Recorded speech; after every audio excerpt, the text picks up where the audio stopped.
Cool. All right, Shalom. First and foremost, we want to give all praises, honor, and glory to Yahweh, Bahasham, Yahweh Shai, Bahasham, Barachak, Wadash.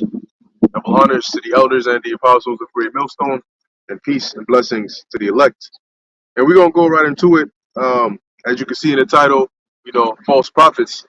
Okay. And, it's just like this this past week, man. It's just the Lord's just been letting them all out, letting them all out.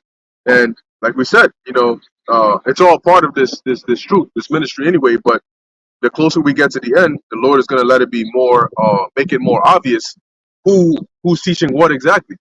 Because from the outward looking in, you may say, oh, well, they all teach that the Israelites and so on and so forth. Yeah, but now the Lord is making a clear distinction, a separation, so there's no blurred lines, and everybody is on either way or either side. So when He comes back and He brings judgment, it's going to be clear that you can't even say, well, what we were teaching was like somewhat remotely close to. No. What you were teaching was far fetched. Way far from the actual truth. Which matter of fact, I think that's also in Wisdom of Solomon, the 5th chapter. It says that um we reared ourselves in a way where there was no way, and the Son of Righteousness has not shined upon us. Okay, but you got it. All right, you can bring it up. Wisdom of Solomon 5 and 6. Therefore have we erred from the way of truth, and the light of righteousness hath not shined unto us. Yeah, and that's going to be revealed right around that time when the Lord says that, then shall it be known who are my chosen. Okay, because right now it seems like it's a matter of opinion. Oh well, I believe that I believe that these people are right. I believe these people are right. But ultimately, time will tell. Time is the ultimate truth teller. So when the time comes, the Most High is going to let it be known who are His true prophets and who are false prophets. And the judgment for false prophets is very grave. Because when you're a false prophet, keep in mind what that comes with, right? You're corrupting the word of the Heavenly Father, and you're coming in the stead saying that you are sent by the Lord when really you're not. Or matter of fact, no, you are, but you're sent on the left hand side really to deceive. Okay, if we're on that, yep. Wisdom of Solomon 5 and 6, the end of the verse, it says, and the Son of Righteousness rose not upon us. Yeah, the Son of Righteousness rules not upon us. Now, as a matter of fact, since you're already in Wisdom of Solomon, let's go.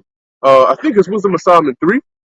It says, in the sight of the unwise, they seem to die, yet is their hope full of immortality. Let's go to that real quick.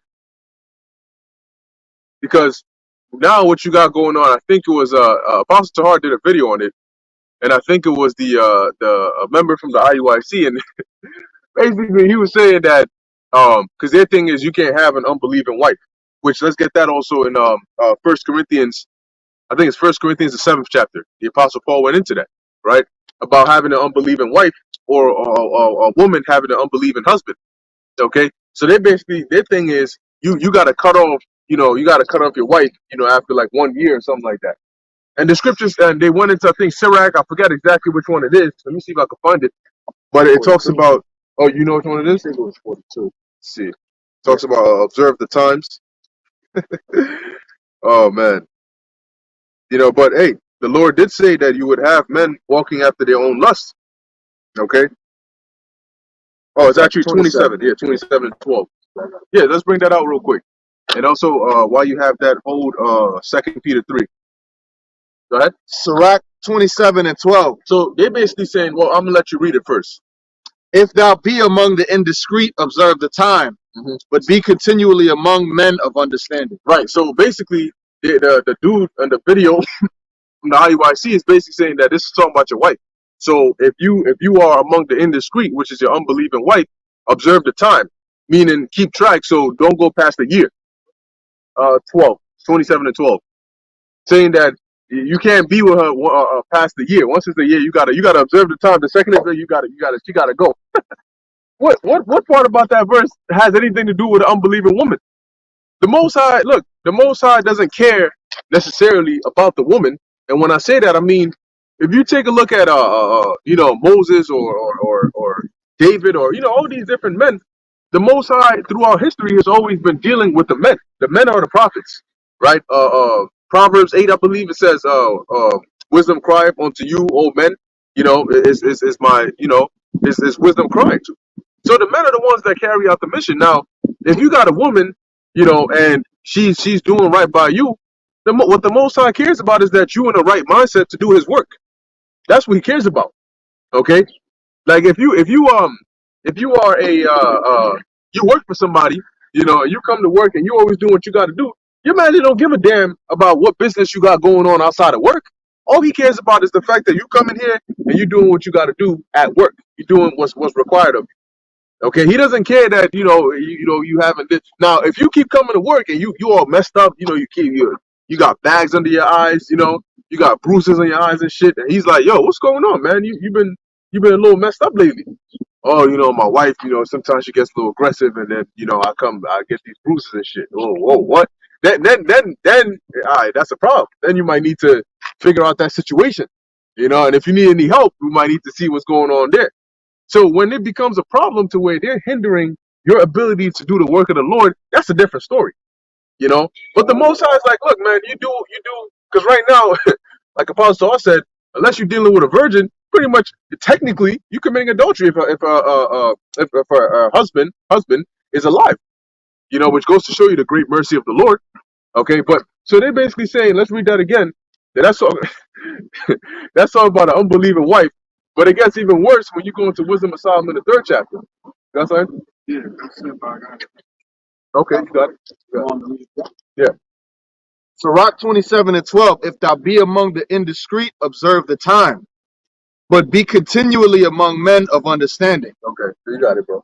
So, Now I'm gonna read from verse 11, and even when you look this up in the GNT, it gives you like little subtitles, so each part of the verses is broken off, so this part is talking about something specific. So this part from 11, I guess is going down to about 15. From 11 to 15, this goes into foolish talk. I'm gonna start from verse 11. Sirach 27:11 says, "When devout people talk, what they say always makes sense, Mhm. but foolish people are always contradicting themselves." Mhm.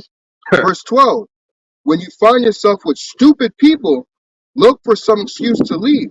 But when you are with serious-minded people, stay as long as you can." So basically, it's telling that, look, when you find yourself amongst wise people, stay around them because you can learn something. I can't remember where it is, but same book talks about that in earlier chapters. But if you find yourself around nonsensical people, people of the world, move yourself away from it. It doesn't mean that you can't be friends with them, things like that, but just look, understand you're not going to learn anything from being around them because they have a low mindset. So just move yourself, find some excuse and say, hey, I got to go do something.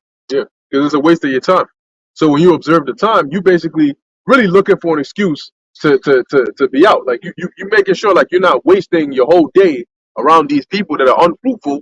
They're talking about vanity, things that don't matter, and you like, yo, what's going on here?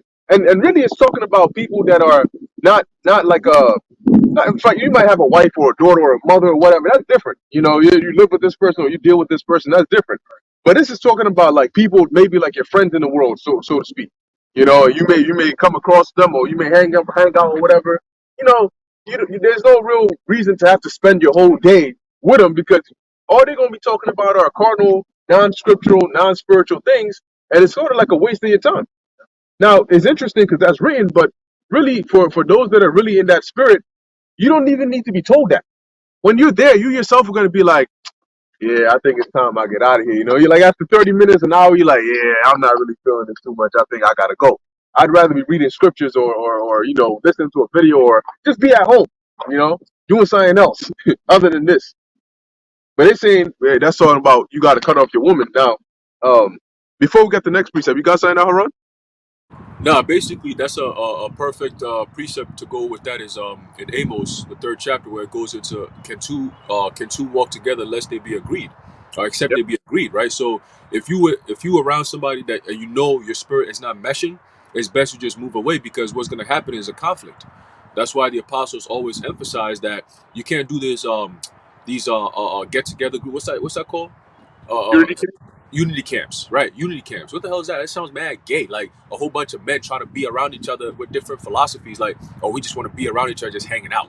No, this ain't a hangout. The Lord sent us out there to go teach, right? So the mission is already set. Just go out there and do it. But niggas want to always add their own shit to it. It's always like this worldly gang mentality, like, oh, we all together, we party, we chilling. Like, yeah, forget about the difference in doctrine, but we're still all, you know, Israelites. We're all men. Well, don't you understand that there's the elect and then there's the elect of God? Don't you understand that within the elect, within the elect, not the elect of God, but within the elect, you got the 2/3, because you Yeah, have the what elect nation. Elect nation. the elect nation, which is Israel, and then within that you have what the 2/3, the wicked, right? So can two walk together except they be agreed? The answer is no. Okay, what's that? Birds of the same feathers flock together, right? So if you're not in the same mindset, right, that indiscreet person that comes around you is going to repel your spirit. You know, you might want to punch the shit out of that nigga because everything he says is opposing, or it goes in opposition to what you believe and what you think. Just like how we deal with people in the world. When they start talking their shit, you just fall back and you just be like, yeah, you're not going to get it. Just let it rock. You know? But when you come into his truth, you got the same thing. Niggas coming into his truth thinking it's just a hangout, or it's just a gang mentality kind of thing. It's just, oh, you know, we just go along to get along. You can't do that, man. That's why Yahushua kept on rebuking the wicked scribes and Pharisees for what? For hypocrisy. Because that is hypocrisy. Okay? Hypocrisy at its finest, man. You know? So, hey, I just want to just add that in there as well, that it all ties in. You know, that precept has nothing to do with, you know, having a wife. It's like wickedness, bro. Just making shit up as you go. You Yeah. know? Just to convince who? The simple-minded, right? Mhm. Because you can't get the elect. You know, and we come into that crunch time where the Lord is going to make that differentiation between who the true men are and who these phonies are, man. Okay, and it's going to come as a sign of what? Judgment. It's not just going to be, oh, I just separated y'all. Nah, it's going to be judgment. Okay, heavy judgment. All right, for you false prophets out there. Okay, Yep. you got it, That's brother. right. Yeah. Hey, because at the end of the day, you know, like you said, now, technically speaking, a true unity camp, the unification comes in Yahushua, right? Because we're supposed to be the true body in Yahushua, not those demons. Okay, but a true unity camp, the unification comes in Yahushua. You know, not in anything else. Okay, it's not unity if you know you're teaching one thing, you teaching another thing, you teaching another thing. You know, especially when it comes to teaching the word of the Lord, that's confusion. And the scriptures say the Most High is not the author of confusion. Because what's going to happen? Somebody's going to come up. They're looking at that you all as teachers, and then they're gonna ask you. So, what's the mark of the beast? Then 5 different answers gonna come out. Then all of a sudden, everybody looking at each other. Oh shit! So you want to go first, and then I'll explain after. You're gonna confuse the individual. Because at the end of the day, you know what they're gonna ask. So which one is it? Then you're gonna say, oh, it's this. But the other person's gonna say, oh, it's this, and then it leads to conflict. You know? Yeah. Go ahead. Then we're going to that Wisdom of Solomon 3. 1 Corinthians 1 and 10. Now I beseech you, brethren, by the name of our Lord Yahweh Shai HaMashiach, that ye all speak the same thing, Mm. and that there be no divisions among you. Yeah, that you all speak the same thing. Because see, there's only one truth at the end of the day. There's only one truth, right? And so if we believe that, you know, we got that one truth in the scriptures, then we're gonna teach the same thing. We're gonna all have the same understanding on the same precepts. Okay? And that's like he said, that there be no division among you, because if you're being taught, for example, by the apostle Paul, he's gonna teach every one of you the same thing. You know, and unless there's some misunderstanding, because don't get it twisted. Sometimes there are disagreements that come from misunderstandings. And then that's when you delve into the scriptures, and then you make it plain and you bring it out. And if you're of the elect, you're gonna see it. It'll be, oh, okay, I got you. That makes I see. I was thinking about it all wrong. You know, makes sense. I got it. I got it. You know? But if not, you're gonna harp on, because sometimes you got people that bug out and then they fall out. And when you look at what it is exactly that they were bugged out on, whatever part of the scriptures they got caught up on, their understanding of it is not sound. You know, you can go into the, like, you got people that get bugged out talking about the Gentiles can make it, but it's not a sound. It's not even something sound enough for you to bug out over. You know, and that goes to show you that, yeah, this person is actually bugging out, because what is not scripturally true, they actually think it is scripturally true, and they're willing to go as far as to separate themselves from the body to continue with that. But then what ends up happening is they wither away over time. Okay, because what's it gonna be? Okay, so you believe the Gentiles can make it. Okay, what about the when it comes to the MOTB? What are you gonna teach about that? Because then it becomes a pride thing, which is like, well, I disagreed with these guys. I separated myself. But when it comes to the MOTB, damn, I gotta teach it the way they talk, you know. So maybe let me look into it and say maybe is there some difference in that one too? And that's when the Most High starts to have them demons working on your mind to deceive you. And what they doing is they pulling, you know, like in they had that scene in Harry Potter where this guy is able to pull out his memories from his ears and shit. That's what them angels do. They start to pull out the truth, you know, one after the other. And that's how eventually these people start to wax worse and worse and worse. So when their mind goes to think of what's the breakdown for Revelation 13, they can't find the right one. So then they make up the wrong one. You know, it's sin and all and all of its I forgot how to say it, but Sin anyway, in all its ways, both political and religious, I think. that's it. Sin in all its ways. Oh my God. Anyway, oh, there's more of that. Yeah, all right. But that ye be perfectly joined together in the same mind and in the same judgment. That's it. Perfectly joined together. That's the true unity. Okay. If I made there's a word there, I wanted to get into Greek. You got it. The word for perfectly joined together is katartizo. And it says to render, to fit, sound, complete, to mend what has been broken or rent or repair, to complete. Jumping down to the C, it says ethically to strengthen, perfect, complete, make one what he ought to be. So yeah, so perfectly joined together, just like your joints and your body. The Lord formulated your body to where this joint goes there, this bone connects to there, this muscle's on this part. So that's like this doctrine. Everything has to be set up perfectly. And the real one body in Yahweh Shai is the elect, not a bunch of men teaching different things and sowing confusion. Right. So then people that hear that, they walk away and they're like, shit, I don't know what the mark of the beast is still. Well, I got 3 different answers. So shit, I guess maybe I'll take it. Maybe I won't. But they don't have a concrete answer at the end of the day. You know, and that's why it's important that we keep harping on the doctrine, because there is only one true 100% doctrine. Right. Yeah, I just have the definition for unity, the etymology. It says state or property of being one, uniqueness, oneness. It says also oneness, sameness, agreement from units, one. So just basically, having the same mind, one agreement that this is what it is. Exactly. Oh, got it. Wisdom of Solomon 3 and 2. In the sight of the unwise, they seem to die. So basically, the unwise here is your woman. That's what they say. So she gonna look at you like you're dead. Because now I'm not making this up. Then you go watch the video. This is what they saying. You know, and the dude talking, he himself doesn't like. You don't get the vibe of like a serious-minded man of the Lord from him. You know, so he's saying, yeah. So that the basically they're gonna look at you like you're dead. Go ahead. And their departure is taken for misery. And keep going. And they're going from us to be utter destruction, but they are in peace. Yeah, exactly. And what it's really talking about is it says that's why it started off by saying in the sight of the unwise, you know, they seem to die and their departure is taken for misery. Because the unwise don't understand that, like the scriptures say, those that die in Yahweh Shai shall rise first. They don't understand, as it says in Wisdom of Solomon, the 5th chapter, from the first verse or so, the importance of doing the work of the Lord. That's why in Wisdom of Solomon 5, it says that they're going to have that reaction of, how is he numbered among the children of God? Because people have the misunderstanding about how the Most High operates. So when they see the men of the Lord, they have a cognitive dissonance because they're thinking of the white meat. You know, they're thinking of the other Jesus. So they're saying, well, you guys are not coming in that spirit of that Christianity Jesus. So you can't be men of the Lord. But that's because you don't understand who the true Lord actually is and what's his nature. Look, you know, people think that, you guys, you're rough or, you sound harsh or use harsh language. Trust me, man. When Yahushua makes his appearance, harsh language is going to be the last thing you're ever worried about.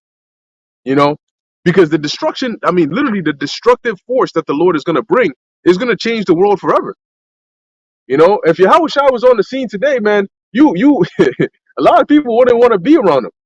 The scriptures say he was austere and he spoke with authority. So you were not going to come to Yahushua's camp and overtalk him or overpower him. You know, nah, what I'm saying, no, you got to listen to me. You're going to be down the road, bro. You're going to be down the road because he's the man. He's him. So there's more than that, or that was it? It says, and having been a little chastised, they shall be greatly rewarded. but the Most High proved them and found them worthy for Himself. Yeah, the Most High is the one who's going to bring that reward. Now let's get since it's tied in 1 Corinthians 7. Let me see what we got on here. Nah, start at 1. Yeah. This is 1 Corinthians 7 and 1. Now, the thing about like the writings of the Apostle Paul, right? The Apostle Paul said, some things he says these are obviously in the law, the commandments of God, and other things he said these aren't the commandments of God. These are basically like sound advice from me, right? Now, when you watch, for example, the videos that we do today, we use the scriptures, but in our videos, we're not literally just mimicking what's written in the book.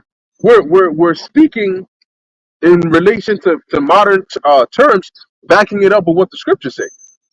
Well, that's similar to what the apostle Paul was saying. He would say certain things concerning certain matters, judge certain situations based on his understanding of the scriptures. So if you want to say, well, if you go back into the law, it doesn't say that exactly, so we're not going to listen to it because the apostle Paul said it. Well, that's like saying, well, we're not going to listen to what y'all got to say, because if you come on the common board and ask us a question about modern day times that are not written in the law, how are we supposed to give you an answer? We're going to have to use our spiritual gumption based on what we understand in the scriptures to give you a sound answer. They bringing this, they're saying this, should I do it or should I not?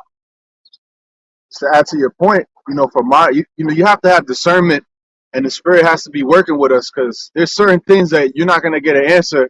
Like, okay, like cocaine, for example. It doesn't say specifically don't do it, but you got to know through wisdom that you shouldn't be touching that stuff. Right. Certain things you just got to have discernment through the Spirit and power of Yahweh Hashem Yahweh Shai. Another thing is, like the brother mentioned earlier, cursing. So-called curse words. You know what I'm saying? Like dropping the F-bomb, saying shit, whatever. These things there's not a law that says, oh, if you say that, you're going to be destroyed and you'll be put to death. Because people added that on their own. They just, in their mind, their moral compass, which is all messed up. But here it is, they go and eat abominable foods. But then they look at us because we said shit or fuck, or said some other word that offended them. But they'll be driving and stick the middle finger at somebody. Right. Curse them out and shit. Yeah, and then turn around and say, y'all using harsh language. Right. I don't know if they still have the movie ratings or the TV ratings when they show it. But back then, you should have explicit language, strong language. You didn't see cursing. No, it said explicit or strong language. That's all. Yep. And the actual definition of the word curse. And I've seen this before, man. You got people, somebody just cut them off. You driving, you see somebody cut them off, and next thing you know, the window's down. Yeah, fuck you, man. Pull over right now. I'm like, damn, bro. He just, what I'm saying? So you just drive past them and go. Some people, man, you could feel the rage through the way they honk the horn, man. Some people, man, the way they honk that horn, you like, yeah, you better not stop your car, bro. Because if you get out that car, you're done. So it's very hypocritical. I got you. It's very hypocritical because you mean it. Tell me one person on the planet Earth who's like past the age of a youth and has never used a swear word or foul language before. So it's hypocritical because you'd use it. It comes out when you get angry or whatnot. But we all humans, right? But no, it's not holy. Now, okay, well, go into the scriptures and show us that. Hey, it's going back to the point you made about hypocritical. That's one thing these so-called Christians are. Like they're literally hypocrites because it's almost like two different people on Sunday, right? On a Sunday when they go to church, they're like the most charitable people, the most respectful people, the most God-loving people. They're kind. But as soon as the church service is over and they take off their clothes and they put back their regular clothes back to their normal self, it's a completely different person, a whole demon. You'd be like, well, I thought you were going to church to repent and thank the Lord and all this good stuff. And you come out here and you on the phone and I'm hearing you and the things you're saying on the phone, my man, like who ticked you off like that? When you hear these people in their private lives or even outside, nowadays it's public because of social media, people just do all kinds of shit and say all kinds of shit. But yet they come to us and say, oh, I had somebody said on one of my comments, on a video on the comment board, and he said, oh, how you guys using foul language when you're reading the Bible. And I'm like, did you forget that we're in America? Like, well, what are you talking about? Foul language? America, the whole concept of English is a foul language. So when we speak in the English tongue, obviously it's not going to sound right in your head. But you niggas say the most craziest shit, and they come back to us and tell us, well, you shouldn't be saying these things when you're reading the Bible, you know. Nigga, you don't know shit about the Bible. Go read the Bible first, and then you can come and have a conversation. But you can't tell us all these things, all that, what's that, political correctness bullshit, you know, that passive aggressive bullshit, you know, that what they call passive obedience. That's Christianity, right? The thing is, they know it's wrong, but oh well, you know, just turn your left cheek and with no knowledge, no understanding whatsoever. You can't go say that to a so-called Muslim man and tell him, hey, listen, I slapped you, I came and bombed your city, so you know, just turn the cheek. He gonna be like, nah, nigga, Allah Akbar, we coming right there. You know what I'm saying? We coming right for your neck. Bring that Go machete tell on them. your ass. What's that? So you're gonna bring that machete on your He's ass. bringing that And machete rightfully so. with his family and friends. You know, it's Yeah. a Sunday. This nigga, we gonna see him right after church. You know what I'm saying? He gonna talk about, you know, you know, they don't play that shit over there. You know, but they go into their scriptures. They go into their Quran. You know, they do their thing. They're more diligent than so-called Christians. Them dudes Yeah. pray what 3 times a day. You know, 5 times a day. I think something to that effect. You know, they pray a lot. So-called. You know, and they keep their religion like, you know, it's like to their chest. But you come to a Christian, they want to sit around and be all passive obedient, talk about, you know, God loves and Jesus, all that stupid doctrine bullshit, but with no understanding whatsoever. But yet they do the most wickedest shit. Most Christians are behind Planned Parenthood. You notice a lot of people who do Planned Parenthood, they're mostly Christians, man. You know, because your doctrine doesn't mean shit. You don't really believe in your doctrine because there is nothing to believe. There is no understanding with it. Okay, we were so-called Christians at one time before. So what happened? We can tell the difference between that bullshit and this truth. Okay? Just like all the other brothers that came from different walks of life, you know that there's a difference between the truth and this worldly walk of life, man. Okay? And Christianity, modern day Christianity, is a product of modern day paganism, going all the way back to the Romans, even further than that, the Babylonians, and so on and so forth. All right? So until you do your research, you can't come up here and tell us shit, man. All right? Just wait for your judgment. That's all you got to wait for. All right? But you got it, Yep. bro. That's it. You got something? All right. This is 2 Corinthians 11:6. But though I be rude in speech, yet not in knowledge, but we have been thoroughly made manifest among you in all things. Hear that? Though I be rude in speech. That's a good precept, right?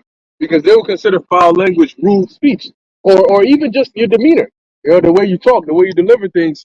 But like the Apostle Paul said, though, so them Christians will be quick to jump on Paul. Oh, Paul this, Paul that. Well, he just said, though he be rude in speech, he's not the nicest guy to talk to, yet not in knowledge. So are you here for his speech or are you here for the knowledge? Okay, which one is it? Because the speech is not what's going to give you salvation, is the knowledge. And an example is when you go to school. Not every teacher that you have in class is going to be the nice one you can come and talk to. There's always that one teacher, typically the English teacher, you know, or the English professor, that's always on some rude ass, like mean ass, like this guy, you know, you can never take, you know, he's always on some harsh ass type spirit. There's always going to be that one teacher like that. But guess what? He still got the job. Now, did he get the job because he was the nicest guy in the world? No. He got the job because he knows the content and he can teach it right. Okay? So you may raise your hand and you may get the wrong answer. He may say, no, that's not it. Put your hand down and don't raise it back up until you got the right answer. You may be embarrassed, but hey, if you follow the ways, guess what? You're gonna pass the class and you're gonna have some knowledge in your head by the time you leave. Because sometimes some people are just like that. The Lord didn't make everybody the same. So like the Apostle Paul said, though I be rude in speech, yet not in knowledge. And like going back to the comment that the dude left on the comment board, there's always been foul language throughout all the different time periods. They just sound different. Okay? Today, when you use foul language today, it sounds different than the foul language that was used back in the past. So when you're reading about certain scriptures, for example, and you read in certain contexts, it doesn't sound crazy to you because you're not seeing somebody say, "Oh, F you, mother effer," you know, or "I'm gonna whoop your ass, you little B ass ninja." You're not gonna see that in the scriptures, but you'll see something that might be of the same equivalent. But because it's not in the same slang that you use today, you don't see it as that bad. Guess what? Foul language is used in the scriptures. When you call somebody a fox or a serpent, you know, or a snake or that kind, back then they took that they took offense to that. Like today, oh, a female dog. The scriptures talk about that. A shameless woman shall be counted as a dog. Back then, they took offense to that as much as you would today. If somebody came up to you and said, "Shut your jazz up, jazz ninja," like who are you talking to like that? Hey, So use foul language. They used foul language back then. You got it, hey, man. remember when King David was talking to he was gonna slay Nabal and his household. Remember how angry he was when he said, "Yo, I'm gonna go slay all the men that pisseth against the wall," right? If you were to be there, you hear what he was saying, like, "Yo, I'm gonna slay all these whole ass niggas." Like he was, That's it. That's it. That's you know it. what I'm saying? But you say Okay. here like, "Oh, all that pisseth against the wall." He's talking about the men, yeah, but he's talking about these whole ass niggas that disrespected my shit, because he's a Jake, he's a Judite, and you know how Jake, Jake get down. It doesn't change. It's just the same spirits, just different time periods, different generation, different civilizations, different kingdoms, and so on and so forth. Different languages, like you said. But it's the same spirits. So hey, I'm finna slay all you whole ass niggas that just disrespected my whole shit, nigga. Who the fuck you think you is? The ball, I'm finna slay this nigga, this whole ass punk, And then the Lord's like, hey, listen, easy, Yeah, you calm know, down. gotta calm down, easy, But that's the same sentiment. Even Yahushua, when he went into the temple, what do you think he was doing? When he had all these people, you got just niggas, bro. Niggas just being niggas. What do you expect him to do? He came in there, he's turning tables, smacking niggas around, right? Nehemiah pulling beer, slapping motherfuckers. You know what I'm saying? He's like, what the fuck y'all bitch ass niggas is on right now? Huh? What's going on? Y'all forgot y'all customs? Y'all, what's going on? Pop, pop, smack the niggas. So it's the same thing. You got to bring life into the scriptures because we're the same men coming back. The same things we do today. If it was documented 200 years later, you read it, you'd be like, "Oh damn, bros, that's harsh, bro. Damn, bro." In a politically correct society, they were saying all these things. Damn, in the streets, like was it kids passing by? Yeah, kids was passing by. They got cursed out too. They wicked. All right, We're not everybody got cursing our kids though. everybody got cooked. But you got it, bro. That's it. That's it. Shalom, I know you have that. But hey, at the end of the day, man, it is what it is. Because you know what? When all is said and done, the judgment shall sit, like the scriptures say. The judgment shall sit. So all of that is not going to matter if you're starving to death. Or all hell breaks loose and you get caught up in somebody's basement somewhere. They come to visit you every half hour type shit. All that is going to be. You trust and believe, man. All of that is going to go out the window when your life is flashing before your eyes. Okay, got it. All right. Just to give you an account. Now you gotta, like the brother Aaron was saying, you gotta imagine, the atmosphere.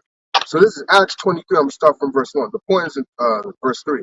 And Paul, earnestly beholding the council, said, Men and brethren, I have lived in all good conscience before the Most High unto this day. And the high priest Ananias commanded them that stood by him to smite him on the mouth. So imagine someone just pull up the high priest, slap that nigga on his mouth. Right? And Paul heard that. So verse 3 then it says, Then Paul said to him, God shall smite thee, thou whited wall. So now for us it's written in the old English, so it's like that whited wall. What does that mean? But that was like a disrespectful term, a disrespectful slang. So it's like, imagine today, like, oh, you just told him to slap me. Who the fuck is you? Get the fuck out of here. The most I'm gonna destroy your bitch ass. Get the fuck out of here, tell him to slap me. Imagine like that, like just using modern day terms. Salaki for my language. I'll read verse 3 again. Then said Paul unto him, God shall smite thee, thou whited wall, for thou sittest. For sittest thou to judge me after the law, and commandest me to be smitten contrary to the law? I got something for you on that. It says here, I looked up what does that mean, the whited wall. Oh, did you have it? No. I was Oh, about it says whited. Well, here it says whitewashed wall is a. Yep. This is in relation to Acts 23. So it says here, it's a very literal translation of the underlying Greek. However, the idea behind the term is that of a dirty wall, which has been made to look clean, which applied to people, as in the case in this verse. It means a person who appears to look good but isn't. I say about the same thing with the cup. On the outside, you look white and clean, but on the inside, you're dirty. So imagine that today. You a hypocrite, nigga. You only act on the outside to be all nice shit. But I know what you be doing, the dirt on the inside. That's essentially what it was back then. Yeah. And it wasn't no, like, how to, you cannot do that. Like how you be saying, with the Passion of Christ?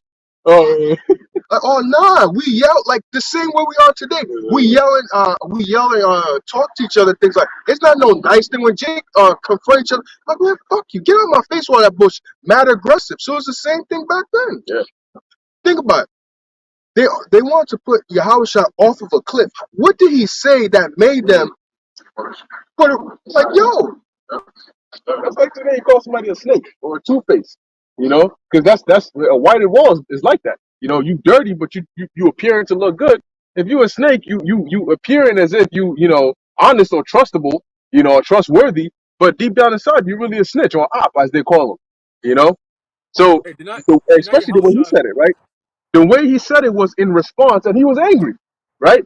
So he said, "The Most High gonna smite you." You know what I'm saying? Gave him a piece of his mind. So, like I said, today it doesn't sound as bad, but back then, based on because remember back then people took disrespect very, very, very heavily. What's this guy's name? Abishai. He was willing to take this dude's head off. I think it was Shimei. He was willing to take his head off for cursing at King David. He said, "Let me go down there and take his head off." They don't take back then. They didn't take disrespect lightly, you know. Bro, forgot who it was, but he kept following. Damn, I forgot the two characters' name, but he kept following the guy. He told him to back off. It was Abner and Asahel, Right, and, Joab's brother. and then he smote him in the fifth rib. It's Yeah, like, when you read that way, it's like, damn, like you just smote him just for fun. But it's like, yo, back then, it's like, yo, don't be pushing up on me like that, because like, what are you doing? Hey, did not Yahushua say that to the wicked scribes and Pharisees about how they were hypocrites? He was like, you know, the whited sepulcher, but inside is dead man's bones, right? yep, So it's the same sentiment that the Apostle Paul was echoing, that you know, on the outside, you know, you got the nicest garments, right? You guys have the biggest groups and so on and so forth, but on the inside, you guys are corrupt as hell. You made a deal with the devil. You know, you got mad money, right? Millions of dollars, and all you teach is bullshit. You know, you're not teaching the words of the Lord. You know what I'm saying? You just out here on some corrupt ass shit, teaching shit like bringing out precepts from Ecclesiasticus, talking about you gotta leave your wife after a year. Where is that in the scriptures? You know? But that's all going into what? That corruption. You know? And when that corruption happens, what happens? You got that worms that eat the person up. You know? It smells, it stinks, you know, on the inside. And soon it becomes an odor that can't be contained, and it comes on the outside. You know, and that's what's gonna happen very soon. You know, what happens after a decay? It becomes a destruction. You know, once you decay, you become destroyed. And that's what's going to happen with these camps. Just watch. You see. You got it, bro. yeah. What is that? It says, having a form of godliness but denying the power thereof. You know, so they have the appearance, you know, of godliness, of prophets of the Lord, but they're not actually exercising the truth in that. You know, yeah, time, brother. Yeah, going into the scripture Aharon had mentioned. This is Matthew 23 and 27 in the NLT. Now you may say, well, how do you know all this? Well, we read it. You know what I'm saying? Because a lot of these things you're not gonna get from just reading the verses alone. You got to look into the meaning of words. You got to look into the historical context. You got to make sense of these things. Like I just looked up the whited wall thing to now get an understanding of. Oh, this is exactly what he meant. You don't just read the passage and Paul, the Apostle Paul says this, and then you close the book and walk away, because then you don't understand. Like, okay, I understood what he said, but what is the setting? You know what I'm saying? Why did he say it that way? You gotta, like the book that you put me on to, which you got to Manners understand and the manners customs. and customs. Like, I'll just give you a slight example. Like today, if I was to throw an apple at you, you wouldn't look at that as meaning nothing. But back during the Greeks, actually, that meant as a sign of love. You threw an apple at somebody. See? See? And it changes too. It varies. There's some countries where I think it's like a certain hand sign, like a peace sign or something. Yeah, I think back, I'm not sure if it was Greece or Rome. If you went like this, that was disrespect. But today, now it's this. Yeah, there you go. There you go. Yep. Got it. Matthew 23 and 27. What sorrow awaits you teachers of religious law and you Pharisees, hypocrites, for you are like whitewashed tombs. Now, why were they hypocrites? They were hypocrites because they would tell you you cannot do. A hypocrite is somebody that says don't do this, but they themselves do it. Okay, so the wicked scribes and Pharisees, not just the scribes and Pharisees, but the wicked ones. Okay, the wicked scribes and Pharisees, would command the people and tell them, because they knew the scriptures. So they would tell them, you can't do this, you can't do that. But what they would do is they would find loopholes as to how they could do it. So here it is. They tell you, oh, you can't do this on the Sabbath. But then you see them doing it. And if you question them, they'll give you a loophole answer to say, well, really, what I did was this. So technically, I didn't do what you did, which is why you were in violation and I am not. You know, hypocrites. And they could do that because it's like today. You got Jakes they have a good understanding of the scriptures, so they'll take it and try to twist it around to justify what they do. Beautiful on the outside, but filled on the inside with dead people's bones and all sorts of impurity. You hear that? So beautiful on the outside, but dead people's bones is a grave, all right, or a tomb, and that's exactly what they were. So basically, they had the phylacteries and all of that. You know, they had the writings of the law and everything on them and all of that. Walking around outwardly, people are thinking that these people are like, you know, they're the ones. You know, they're holy. They know the scriptures. If anything comes up, I got to go up to them. You know, but within, they were actually misleading people. Okay, the wicked ones at least. They were taking advantage of their power and authority. And what's one example of that? When Yahweh Shai was on the scene. Now, there's an account in the book of John of a man. I think he was lame, and Yahweh Shai healed him. And when he was going around showing people, I'm walking, they came to him and said, "Yo, how did you? Because we saw you were lame. How is it that you're walking right now?" And he said, "Hey, this man right here, he didn't tell you the Messiah. He did it." And so I forgot exactly how it was. Either they were trying to convince him to sort of maybe twist the story around type shit, or try to demonize the event that happened. I don't know. It was So you're talking about they took him to counsel and then they brought his parents as well. Yeah, I think it was that one. Yeah, that was a Was blind he man. really lame? hmm He Huh? was blind, I Was it think. the blind John, man? yeah, the John the 9th chapter, I think. When Okay, well he we can asked his get that. parents, and the parents told him, "No, you go ask him. He's the one who the miracle was performed onto, right?" Okay, so it might have been the Yeah, blind man. Yeah, but what it goes to show you is they tried to use on many numerous occasions they tried to use their authority to conceal certain things that would make them look bad. Like even when Yahweh Shai rose, they said, make it public that his disciples came by night and took the body out. You know, so these people, they know they to protect their status and their rank. I mean, what did they do? They lied. They lied and committed murder. That's what they did. That was one of the greatest wickedness they did.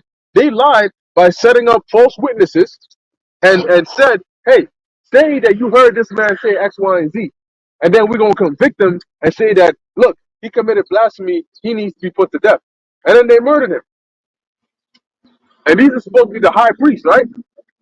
They even held a council about it. Yeah. That if we don't do something about this, man, the Romans are going to come and take our nation and take away, which it happened anyways. Yeah, exactly. It happened anyways. But the sheer fact that they were mad about the fact that this man, Yahweh Shai, our Lord, was doing miracles, shows you the type of spirit that they were in. They weren't rejoicing. Oh, the Lord, he healed you from being blind. Shit, my back hurts, man. What about they was trying to downplay it, and you can see why they wanted to kill the Lord. And based off, again what we read, the Lord saying that ye are like whited sepulchres, whited tombs.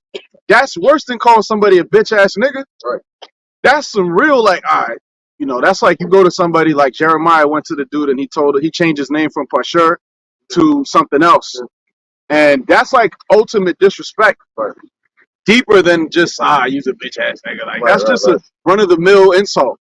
Oh, you're a dickhead, you're an asshole. Compared to the ancient times, like Jeremiah said, you're gonna have terror on every side. Your whole family's going into captivity and you're gonna die, nigga. Now what? That's some shit that you really gonna fight and somebody's gonna get put to death about. Yeah. Yeah, back then, you get into a fight, man, you might come out dead, because that's just how real things work. Go ahead. Matthew 23 and 28. Outwardly you look like righteous people, but inwardly your hearts are filled with hypocrisy and lawlessness. You hear that? Inwardly, your heart. So that's what they're actually thinking. Outwardly they give off one appearance, but within they're not right. And that's why the Lord said, don't judge according to the outward appearance, because it works both ways. Somebody can look righteous, but deep down inside they're wicked. But that's how deception works. They come to you looking one way, giving you a false perception, but once they gain your trust, they take advantage of it. Then you have the flip side where you may come across an individual like the John the Baptist, which the Lord said he was dressed in what's that, rough garments, right? So you may see an individual, this guy, man, he don't look, he look kind of rough. But hey, sometimes these are the people that have the actual truth. You just gotta listen, you know. Two precepts I just quote. Scriptures say, and no marvel, for Satan has transformed himself into an angel of light. And Satan just means adversary. That's all.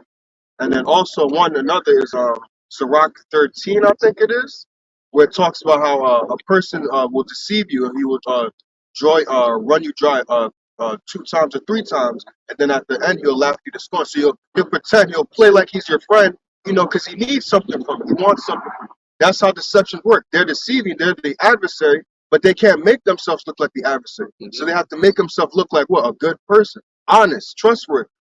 A matter of fact, I was watching Godzilla versus Kong last night, and the guy who made the Mecha Godzilla, basically the whole premise. Well, you should have seen the movie, so fuck it, spoilers. But you should have seen it. It's like 2 or 3 years old now. But basically, the guy who made the Mecha Godzilla, the villain of the movie, he was making Godzilla to seem like the bad one, because Godzilla is all about balance. Godzilla is basically, if you watch the previous movies, King of the Monsters, and the first one, anytime there's a bad Mudo that comes around, Godzilla would kill him, because what? They were bringing balance, like Ghidorah in the second one.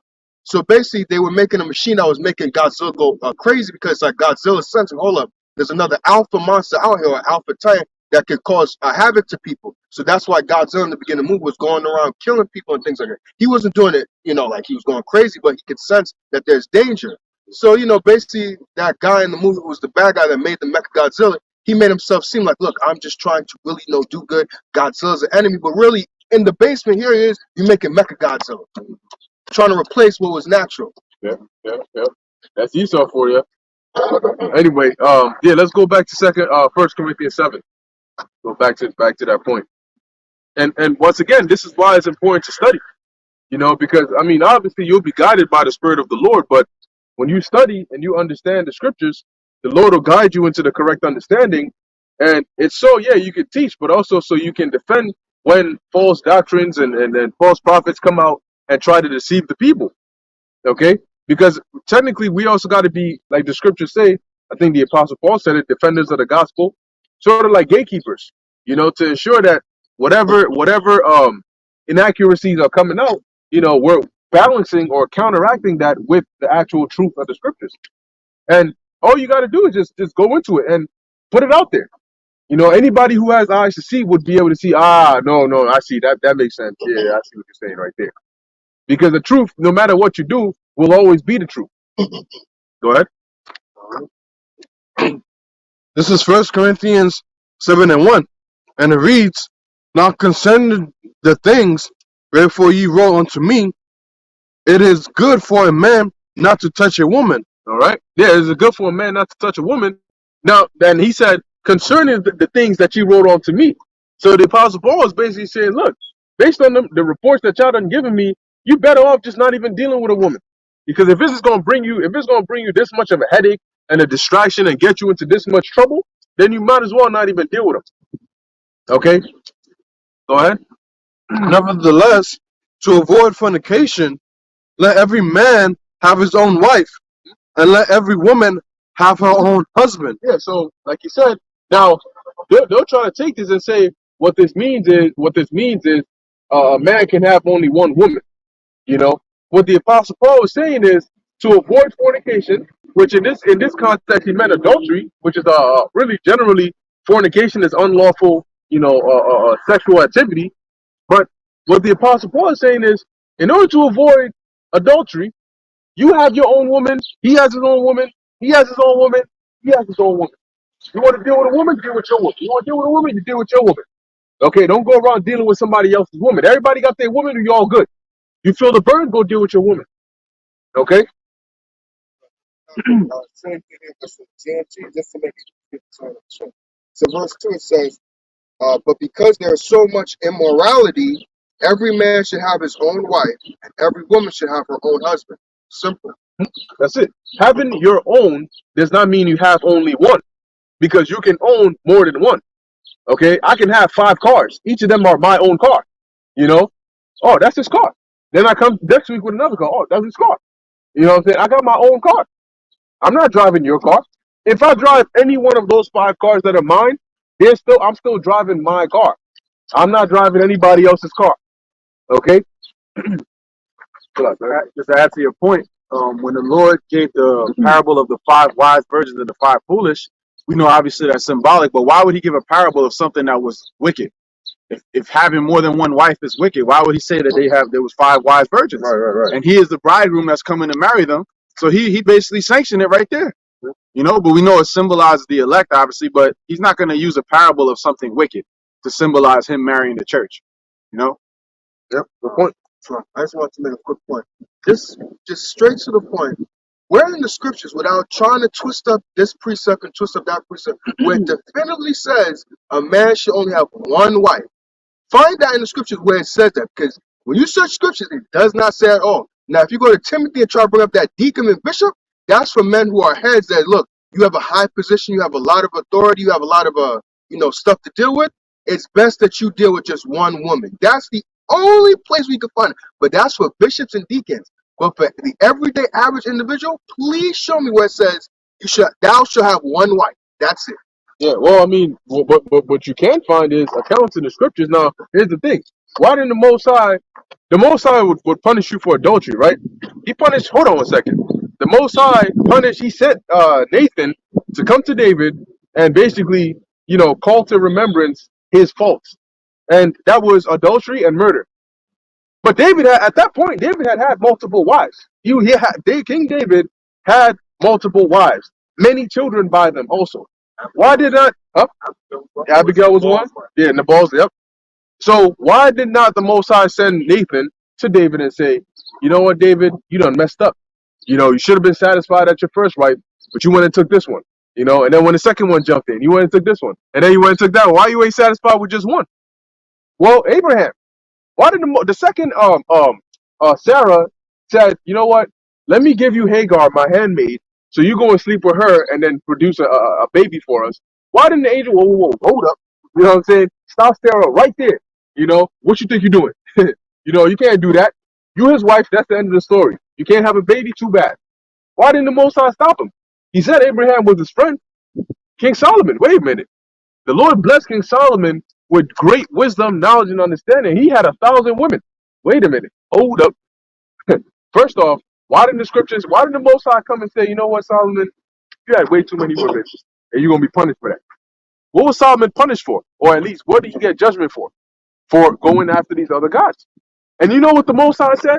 He said, your heart wasn't towards me like your father David. But why would he say that about David? David had more than damn near 3 wives. That same account with Nathan, he said, if you wanted such things, I would have given you such and such. Basically saying that, look, if you wanted, this is God, right? Now, Nathan is just the spokesperson for the Heavenly Father. So, look, the Heavenly Father, Yahweh, saying, listen, David, if you wanted more women, I would have given you more women. That's from the Heavenly Father himself. Yep. He's just using his mouthpiece, but it's his words. Yep. Yeah, because that's how the Most High, set it up. Now, here's the thing. The Most High didn't say everybody has to have multiple women. And then again, he didn't say everybody has to have only one woman. Hey, if you are, and pay attention too, because there's actually a law on if you do want to have multiple wives, this is how you are to treat them. See, so there's an ordinance on how all the scriptures give you the blueprint on how all these things go about. Now, in the ancient world, you wouldn't just get up and say, because men weren't driven just by their lust. Okay, so you wouldn't just get up and say, yo, you know what, man, shorty looking fire. I already got a shorty right now, but I'm gonna pick that up. Because guess what? You get another wife, you got to take care of the whole duty of marriage with her as well. So now you're dealing with 2 wives. It's not just women. Oh, I'm gonna just deal with her on the side and then deal with her on the side. If she was gonna be your wife as an Israelite woman, you had to deal with her and deal with the first wife as well. And you had the scripture say you shall not diminish, all right, aught from what you gotta do for her. It's your duty to please that booty. Times 2. You know what I'm saying? So you better be ready for that. Here it is, you got a long day of work, you just got home, you tired of shit, you trying to sleep, And here it is, the freaking kitchen is empty and cold, and you got two women waiting for you, you know? And the other way, well, you finish up, I'll be waiting over here. Yeah, but I'm tired. Well, you married two of us, right? Oh yeah, Leah. I think it was Leah that had her son had the mandrake, and she didn't want to give none to Rachel. She said, "It's all me tonight," you know. So the point is, you wouldn't just get up and just say, "Oh, you know what? I'm just gonna go get me another wife just because." You better make sure you can take care of her. That's why in most of these cases, it was people that could afford it, right? Abraham could, King Solomon could, King David could. You know, they had the means to be able to do that. And on top of that too, it was like a kind of like an investment as well, because now you have more people that can help. You know, it's not just one woman who has to do everything. She gotta take care of you. She gotta take care of the kids. You gotta do all this. You know, so it's not just like you just get up one day and just do whatever the hell you want to do. With everything that you can do, there are ordinances on what you how you do it and how you don't do it.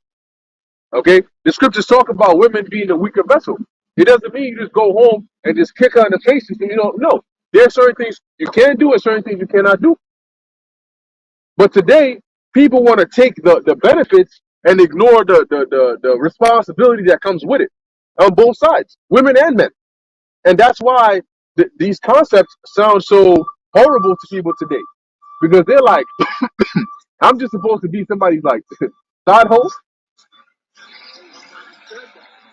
Exactly.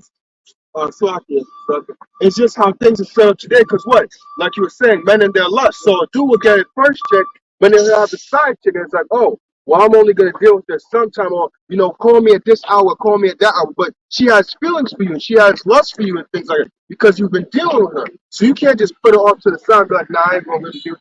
Or you gonna get limited time. But my main chick, she getting all the time. You just gonna get sometime. You can't do that. Yeah, unless she's a concubine. If she's a wife, you can't do that.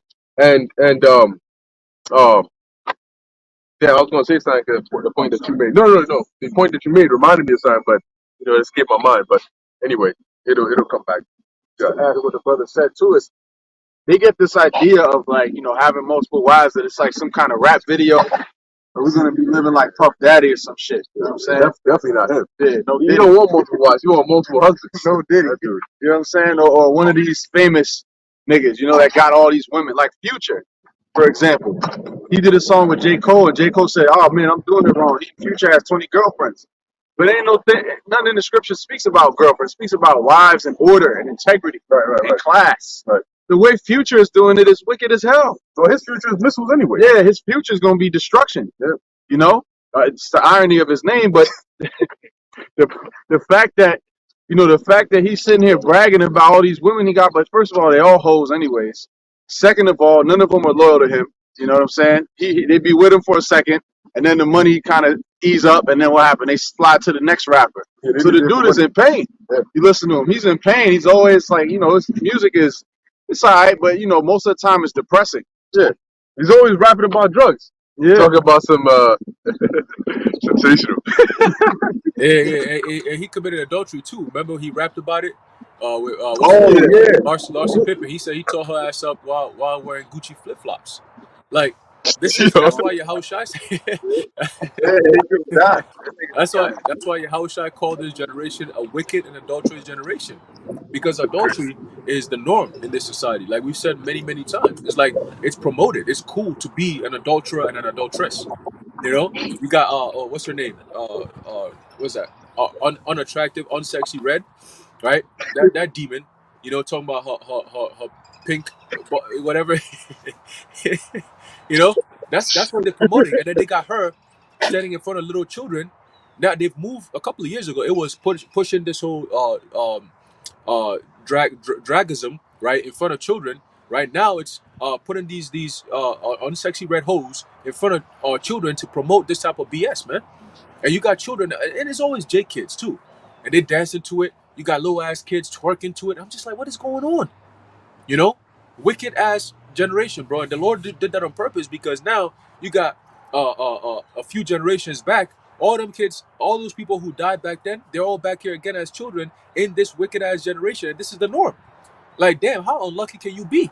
How unblessed can you be? How cursed can you be that the Lord sent you in this last generation to be a child in this generation, bro, where Esau's focus is mostly on what is known as Gen Z, okay, permeating their minds with wickedness and adultery and all kinds of BS. Gen Z, so that they can start all over with Gen Alpha, whatever the fuck they think that's all gonna be about, you know. So hey, man, we're seeing a time like never before, like the scripture says, because back then at least you had some semblance of order. You know, children knew, adults knew not to involve children in adult content. You know, like you might have your parents who might have a guest that comes over. When we were kids, they used to do that. They'd be like, okay, go to your room. The adults got to have a conversation. You know, you might see sign on TV, and then hey, turn your head, turn your head. The scene is coming. Turn your head. You know, but now you got it's the norm for children to be, parading all kinds of madness.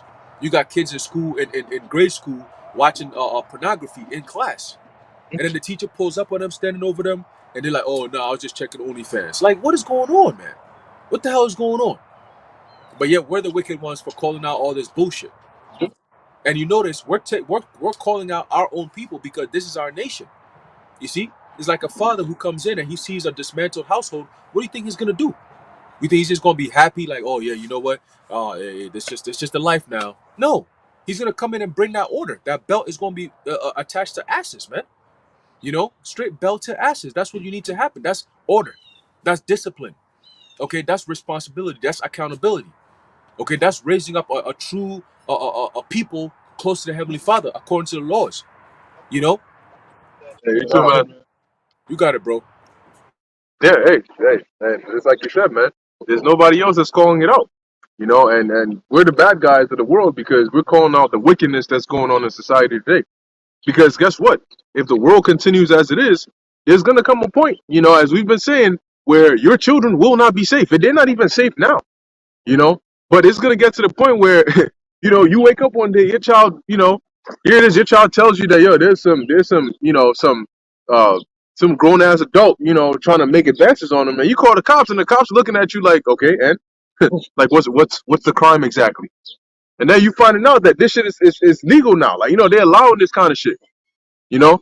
That's where the world is headed. Nobody seems to have a problem with it, or even if they do, they're just afraid of being canceled, you know. So they just keep it pushing. But the world is not normal, you know, and we the only ones. Well, we have to, because according to the scriptures, we got to come out and call out the wickedness, like you said, because it is not normal. This is not what the Heavenly Father created the world to be. Okay, this is just the complete opposite. Everything is opposite. The Most High says, "Don't eat these foods; they're abominations." The world turns them into delicacies. You got a store called Red Lobster. Then the Most High tells you ain't supposed to be eating these things, but they make a whole store called Red Lobster.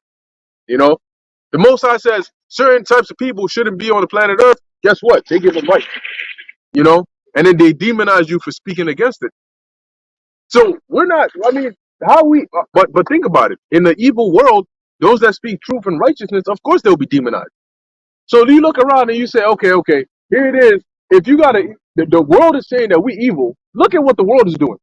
Who's more evil? You know what I'm saying? If we're so evil, why are we on the streets? You know, if we were these deep, crazy ass criminals, why are we on the streets? I mean, you don't think they would have put us behind bars? But the thing is, they don't got anything. You know, because we are law-abiding citizens. We're upstanding citizens, right? But we just come out and speak the truth, man. Okay? And that's the thing that this society lacks. A lot of people don't have a backbone to stand up for what's right. You know, they'd rather just go along to get along, even if it's bad. The scriptures say, don't follow a multitude to do evil. And because of that, what was that? I forgot who said it, but they said, those that give up their freedom for protection, I think it's for protection and something else, Benjamin deserve Franklin. life. Benjamin Franklin, he said, "Those that give up their liberty for a little bit of freedom shall and deserve none. Yes. Shall get and deserve none. You're not gonna get those freedoms, and you're not gonna get those protections Hmm. because you gave up your liberties for a little bit of protection. You're not gonna get none of that." He also said that every few generations or so, you have to fight for your freedoms. Right? Freedoms are not just gonna sit there forever. Some way, somehow, you're gonna have a tyrannical government trying to take away those so they can rule over you. So every now and again, every I think 4 generations or so, every fourth turning, people got to come together and fight to keep those freedoms and liberties, so called. right? So it's the same thing, you know. But you Mhm. got it. That's right. That's right. And that's what the Lord raised us up to do that. You know. So hey, we speaking, but the Most High, you know, Yahweh Shem Shai via the angels, you know, they backing us up. And when they make themselves manifest, people look at this completely different. You know, completely different. You got it, bro. Let's go back to First Corinthians. And here's the thing too: we revolutionized, you know, the understanding of the scriptures. Start from the elders and apostles, you know, on down. Because, yo, first off, going into at what point, you know, prior to us, did you see people actually, except for these like Edomite scholars that you barely ever hear of, you know, did the average so-called Christian pastor or whatever talk about the actual children of Israel in the context outside of Egypt? You know, talk about the going to the etymology, going into the root meaning of certain words, going into the Greek, going into the Hebrew, going into the Latin. When did they do that? Church was never in the ancient, not in the ancient world, but in recent history, church was not about being a scholar. Church was not about actually understanding things. It was just about going in there, getting some feel good news from the pastor, and then going back home and being told, accept Jesus Christ and you'll be fine. You know, but now you actually have, you know, quote unquote scholarly even debates where they're going into this and they, oh well, this book says yeah, the Vulgate, and then Jerome, and then this time, and they took this part out, and they took this part out. Now it's good that they actually doing research, but their energy is still in the wrong area. You know, guys. This is book of First Corinthians 7:3. And it reads, let the husband render unto the wife due benevolence, and likewise also the wife unto the husband. Yeah, because when you remember, like we said, when you're married, you know, there are duties of marriage you got to perform. You know, when it's time to do what you got to do, you got to do what you got to do and do it right. Go ahead. The wife have not power of her own body, but the husband, and likewise, but the husband, and likewise also the husband have not power of his own body, but the wife. Exactly. So basically, I want that time. You know, but basically, you know, you like it says, the wife hath not power over her own body, but the husband, and vice versa. You know, so being that you would have married when it's go time and it ain't the Sabbath, and he got to, you know, the husband is home, and you know he got to do what he got to do. Well, guess what? You got to bring it to him. Bring it, bring it into the bedroom. Go ahead. Defraud ye not one another, Mhm. except it be with consent for a time. Yeah, meaning, and actually, there's more in that verse, right? Is it? Yeah. Okay, go ahead. Read that whole thing. That ye may give yourselves to fasting and prayer, and come together again, that Satan tempt you not for your incontinency. Yeah. So basically, what the Apostle Paul is saying by defraud not each other. Read that again, slow. Defraud Mhm. ye not one the other, Mhm. except it be with consent for a time. So basically, the wife shouldn't just get up one day and say, I ain't gonna give it up no more. You know, because then she's gonna be defrauding her husband, and vice versa. He can't just get up one day. You can't just get up one day and say, you know what, baby, you ain't getting no more feel goods anymore. Call it today. Except it be with consent. Except you both agree to say, you know what, and as we're gonna go into, for this period of time, you know, we're gonna abstain from having intercourse with each other. We're gonna fast, we're gonna pray, and then when the time is up, we come back together. So we all good. Now, why is the Apostle Paul saying that? Let's go ahead. That ye may give yourselves Mhm. to fasting and prayer, Mhm. and come together again, that Satan tempt you not for your incontinence. So incontinency is basically like a lack of self control. Like you have that burning sensation. So what he's saying is, if you defrauding your husband, guess what's going to happen? Satan's going to come up in there and tempt him, because hey, there's going to come a time when he's going to get active. But because you out here, you know, not trying to give him nothing, this isn't an agreement. You haven't agreed to say, you know what, for this period of time, we're just going, you know, not doing anything. But you know, when it's over, we do our thing. Guess what's going to happen to him? I was just gonna say that defraud means to deprive. That's it. That's it. So guess what's gonna happen to him? He ain't gonna get up in there. He's gonna say, you know what? I'm gonna go get it elsewhere. You know. Now, when it comes to the case of the woman, that's adultery. You know, and that's really the main focal point right there. Because if you're dealing with the woman, she's your wife, but you out here just treating her whatever, you're not really dealing with her and and giving due benevolence, and then she steps out on you because of incontinency, she's committing adultery. That is also why Yahweh Shai said that you cannot. You got it? You got it, bro. Matthew 5:31, it has been said, whosoever shall put away his wife, let him give her a writing of divorcement. But I say unto you, that whosoever shall put away his wife, saving for the cause of fornication, causeth her to commit adultery. So, wait, is there more? Talk about Moses? I think that's in Mark. I think that might be in Mark. Okay, so basically, when Yahweh Shai said it had been said, he was referring to the past. And what he was saying is that in the past, really, you're not supposed to divorce your wife. But because of their hard-headedness, Moses basically said, all right, you know what? For such and such reasons, you can give her a bill of divorce, and then you can go your separate ways. But Yahweh Shai is saying, this is not really how it's supposed to be. Once a man and a woman come together and are joined, except that woman, like it says, saved for the cause of fornication. So except that woman commits adultery against you, that is the only time that you can put her away, being that if she is your wife. Okay? So read that again. Matthew 5:32, but I say unto you, that whosoever shall put away his wife. So if you put away your wife, it means you just say, you know what? Like today, they'll call it a breakup. All right, I'm not dealing with you no more. Right? Go on. Saving for the cause of fornication. And this is why, saving for the cause of fornication. So you say, I'm breaking up with you because you just annoyed the shit out of me, or because you don't like my favorite food or whatever, or your cooking sucks. Guess what? If she hasn't committed adultery and you just kick her to the curb somewhere, go on. Causeth her to commit adultery. You cause her to commit adultery because what is the definition of adultery? If a woman sleeps with another man that is not her husband, while her husband is alive, she is committing adultery.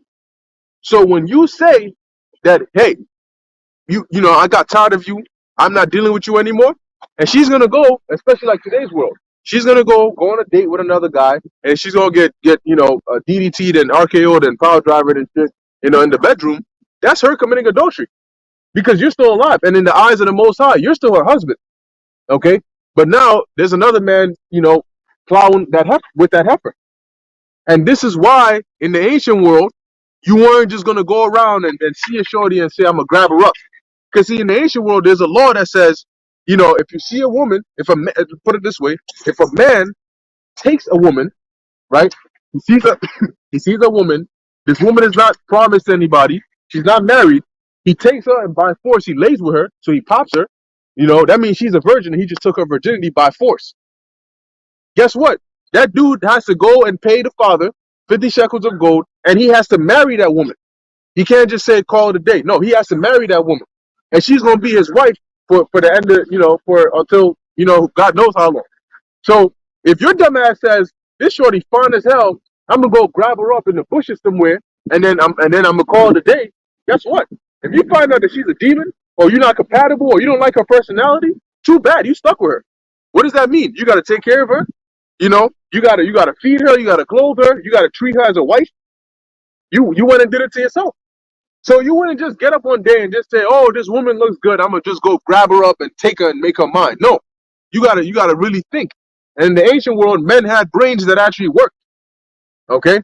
So the Most High is about union. The Most High hates that separation.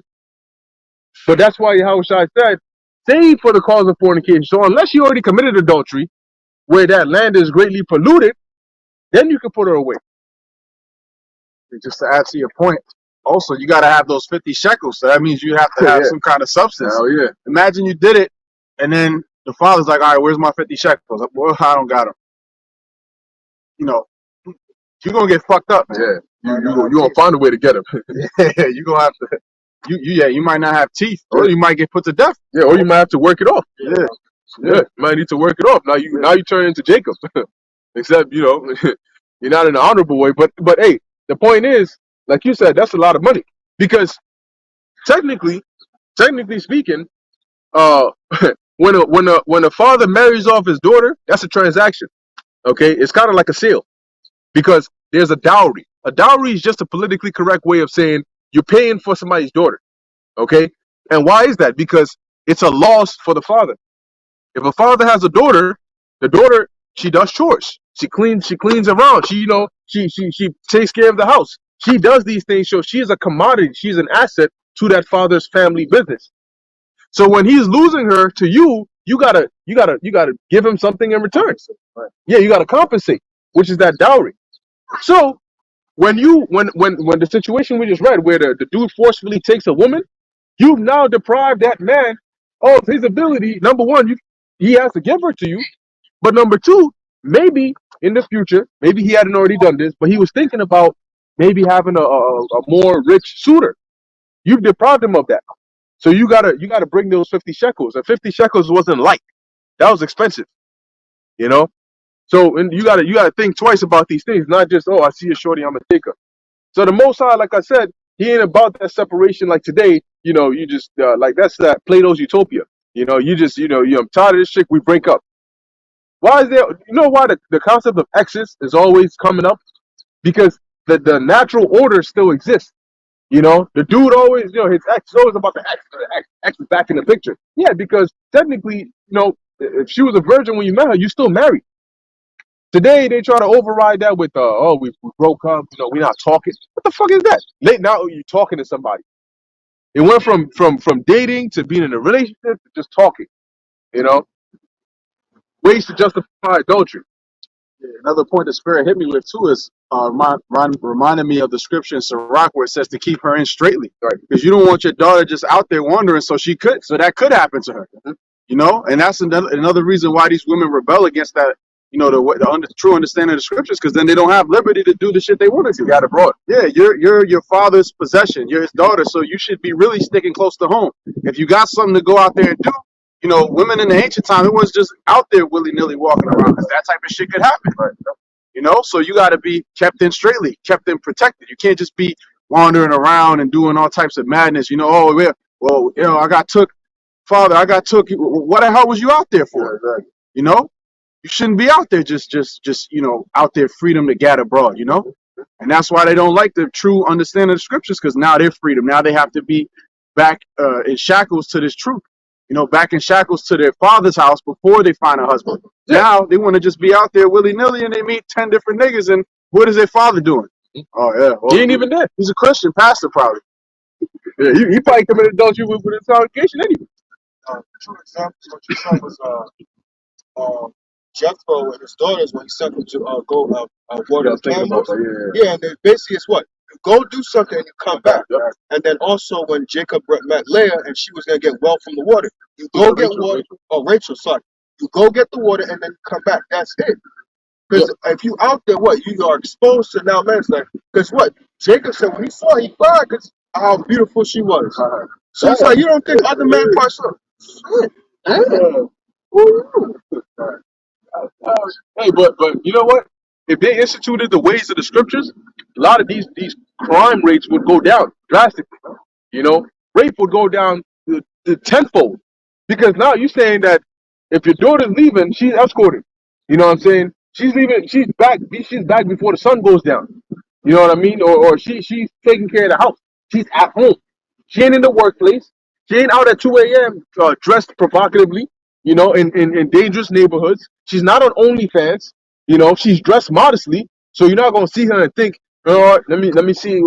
Nowadays you go to the gym and you can't even, it's like, what the hell's going on? You look right and just wild ass shit. So guess what? If they instituted the ways of the scriptures, these cases would drop. Because you wouldn't give opportunity for these things to happen. You block off all those exits. Okay, all these young chicks getting pregnant, and the whole concept of a baby daddy. What the hell is a baby daddy? Is either a husband or is not. All of those things would cease. Yeah, dating and all. Yeah. Just talking to somebody, wasting time, and it's like, what the hell is that? Yep. Most I don't deal with that. They don't deal with that. Oh, give you an example. What happened when the Heavenly Father took us out of Egypt? There was no dating. Oh, we're gonna see if this works out, Israel, and then if it don't, well, then you just go to maybe the apis bowl back. Nah, it's like, listen, I took y'all to serve me, to very much be my, spiritual wife, and then that's it. And then anytime Israel went off, he'd take us back. But it's not like, oh, we're just gonna see. We're in the dating phase to see if this works out, if this could go on. No, what the hell? You're wasting time. Right. It's either you're doing it or not. Yep. Good. That's the story. But you know what? The most I's gonna bring it back. Right? Rocket, bro. I didn't mean to cut you No, off. no, you can. No, I'm saying like after all that dating shit, 10 bodies later, and then she's defiled. Right. Oh, okay, now I'm ready to settle down, but you're not worth anything. You lost your value already. After the first man, you lost your value. Then 10, 11, 12, however many niggas later, you don't have no more value no more. Yep. Really, That's crazy. really past the first, you have no value. Yeah, Really. yeah, exactly. Well, that's why they had the token of virginity. You know, so if you try to you try to marry your daughter off, then the person, let's say in the ancient world, the person coming to marry your daughter, they expect that she's a virgin. You know, so if you don't, and that's why they took the token of virginity to prove, hey, you took it. You know, you break it, now you pay for it. You know, but it's like if you try to pass off your daughter and she's not a virgin, and you try to pass her off as a virgin, and the dude finds out, the scriptures actually say that he can come back and return her. Like it's, you know what I'm saying? Like you can return, like, yo, what you doing? And then it says the parents can go back and say, yeah, when I gave her to you, this is what we got on the sheets that night. So don't try to play that shit, nigga. As I said, and if people will understand, there's a reason why these things were that way, where a woman's supposed to be tied to one man, because there's a let me just say, carnally or physically, when you go into microchimerism. Now, there's two types of microchimerism. There's the fetal and then the regular microchimerism. It's just what I like to call it. The fetal is pretty much what bonds the woman when she has the child in the stomach. Is what bonds the woman to the child. Actually, now I don't know at what point does it eventually leave, because according to our Hebraic culture, you become a man at the age of 12, and for women when they pass the flood age, so that's when you become into adulthood. Now I don't know exactly when it leaves, but pretty much your mother, you actually have your mother's DNA into you, and up to a certain point. But I'm sorry, you have your mother's DNA in you up to a certain point, but your DNA stays in her forever. And then the same thing with the man, because they did research and things like that, how a man's sperm, when he, pretty much releases into a woman, it's all up in her body, in her ears, in her spine, her brain, all over. I'm not trying to sound funny saying that, but really. And what does that do? It binds the man and the woman. So now, like the brother's saying, after 10 men, after 10 men, well, I mean, in this time period, yeah, men and women, but after 10 men, it's like after you doing that, you can't now, you on the 11th guy, you can't have an actual bond, because what you've given yourself to all these different guys. Now, really, after past the first guy, that's really it. There is no 2, 3, 4, 5, 6 going all the way up to 10. After you pass the first guy, you already made that bond. You already had this time where, look, it was your first time. It was magical. You know how they always show in them shows with the moon? Oh my God, he kissed me. It was just so magnificent. It was it. Right, everything is tied to this guy. He's the sparkle in the eyes for you and all that. Then you have kids and all that type of stuff. It's all tied to this guy. Now you try to do that same thing with another guy. It's not the same, because the magic, everything has already lost its flavor. It's lost. You've already done it. You've already experienced it. So it's like, really, it's just like, okay, yeah, it's the same ride, but it's just like less exciting now. The oxytocin, I believe, is the chemical. Yeah, that's it. The bonding, the bonding chemical. But at the end of the day, what's gonna happen is the new guy is just gonna remind you of the old guy. You know what I'm saying? Because he's gonna leave that print, there. And also, you gonna, like you said, as you deal with a woman, she starts to take on your spirit, and then she starts. We read about, can two walk together if they be agreed, right? So imagine you got one kind of spirit, and then the next dude she with got a different kind of spirit, and they both now in her. Now she a combination of two people that got opposite kind of spirits, and she bugged the hell out. That's why some of these women they psychotic, man. A lot, and sometimes it's the fault of these dudes. That they're not raised properly and how to deal with women, so they create psychopaths and throw them into the world. Then here it is, you trying to live your calm life, and then you get messed up because you running across a psychopath. She's a psychopath because she come out with a mask. They all come with a mask.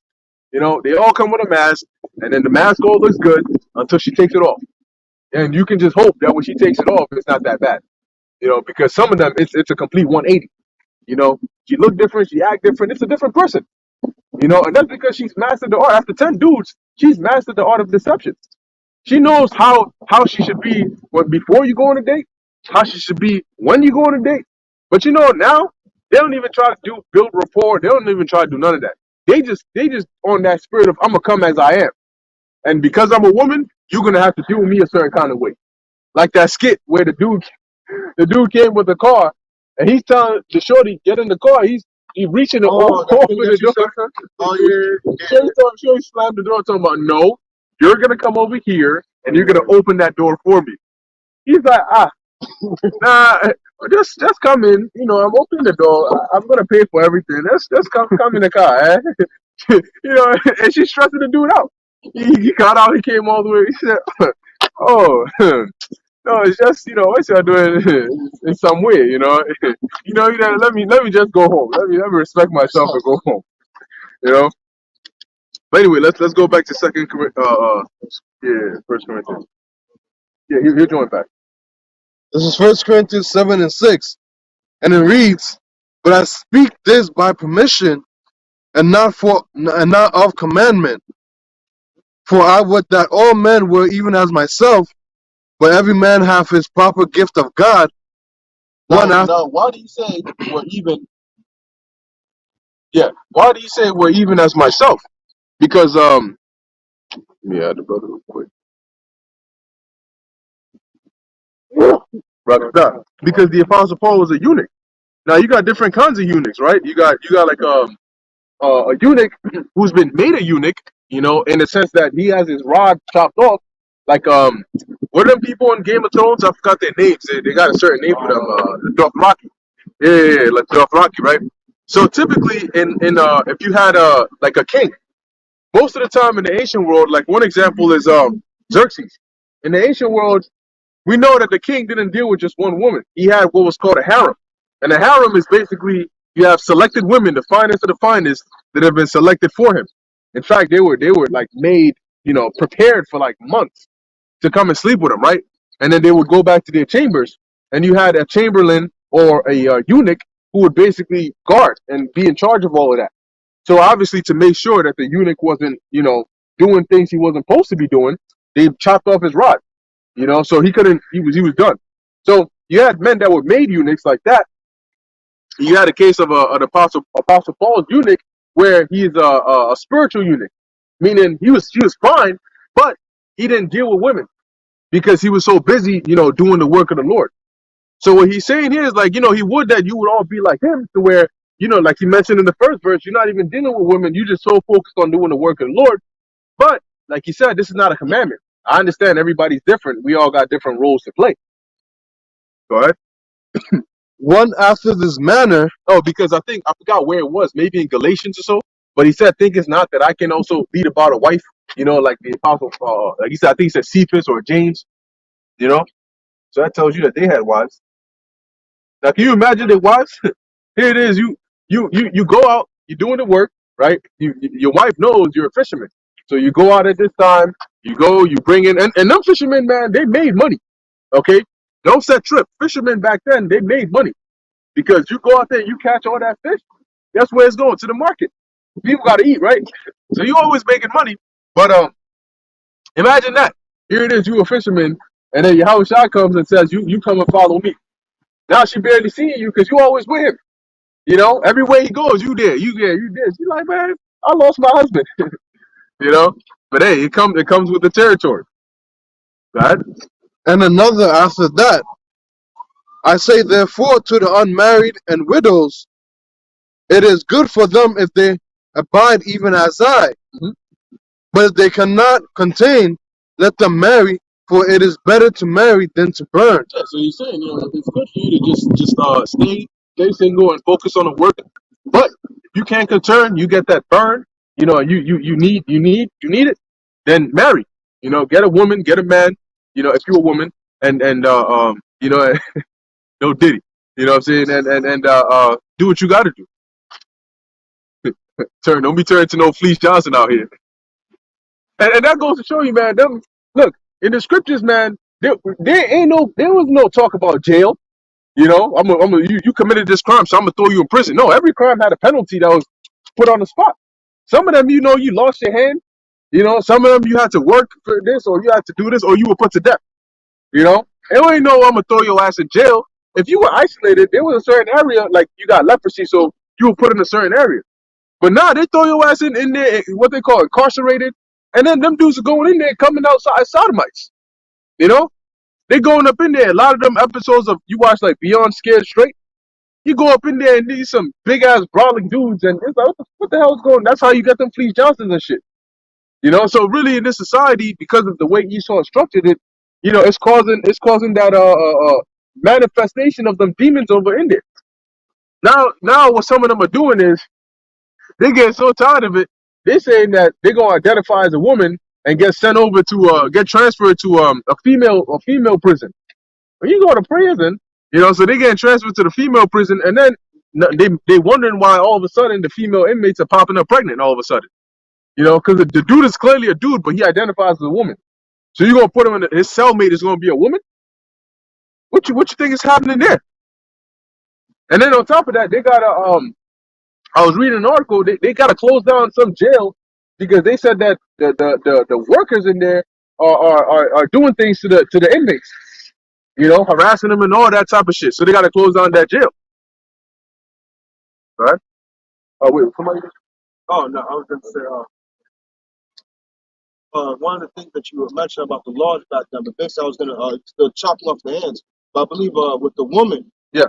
If she had touched a man's private Grab the part, secret. you got if they're in a fight, you got to take off the hands. Now, if women hear that say like, "I'm a woman, you can't." Oh, it didn't matter. Yep. No, back then it didn't matter if you woman did something like that. Your hands would get taken off. Yep. You can't do that in the fight. You know, you don't bite, but I'm bite. Go ahead. Verse 10, and unto the married I command, yet not I, but the Lord. Let not the wife depart from her husband. But and So what you talking about? You got to leave your woman got to leave after 1 year.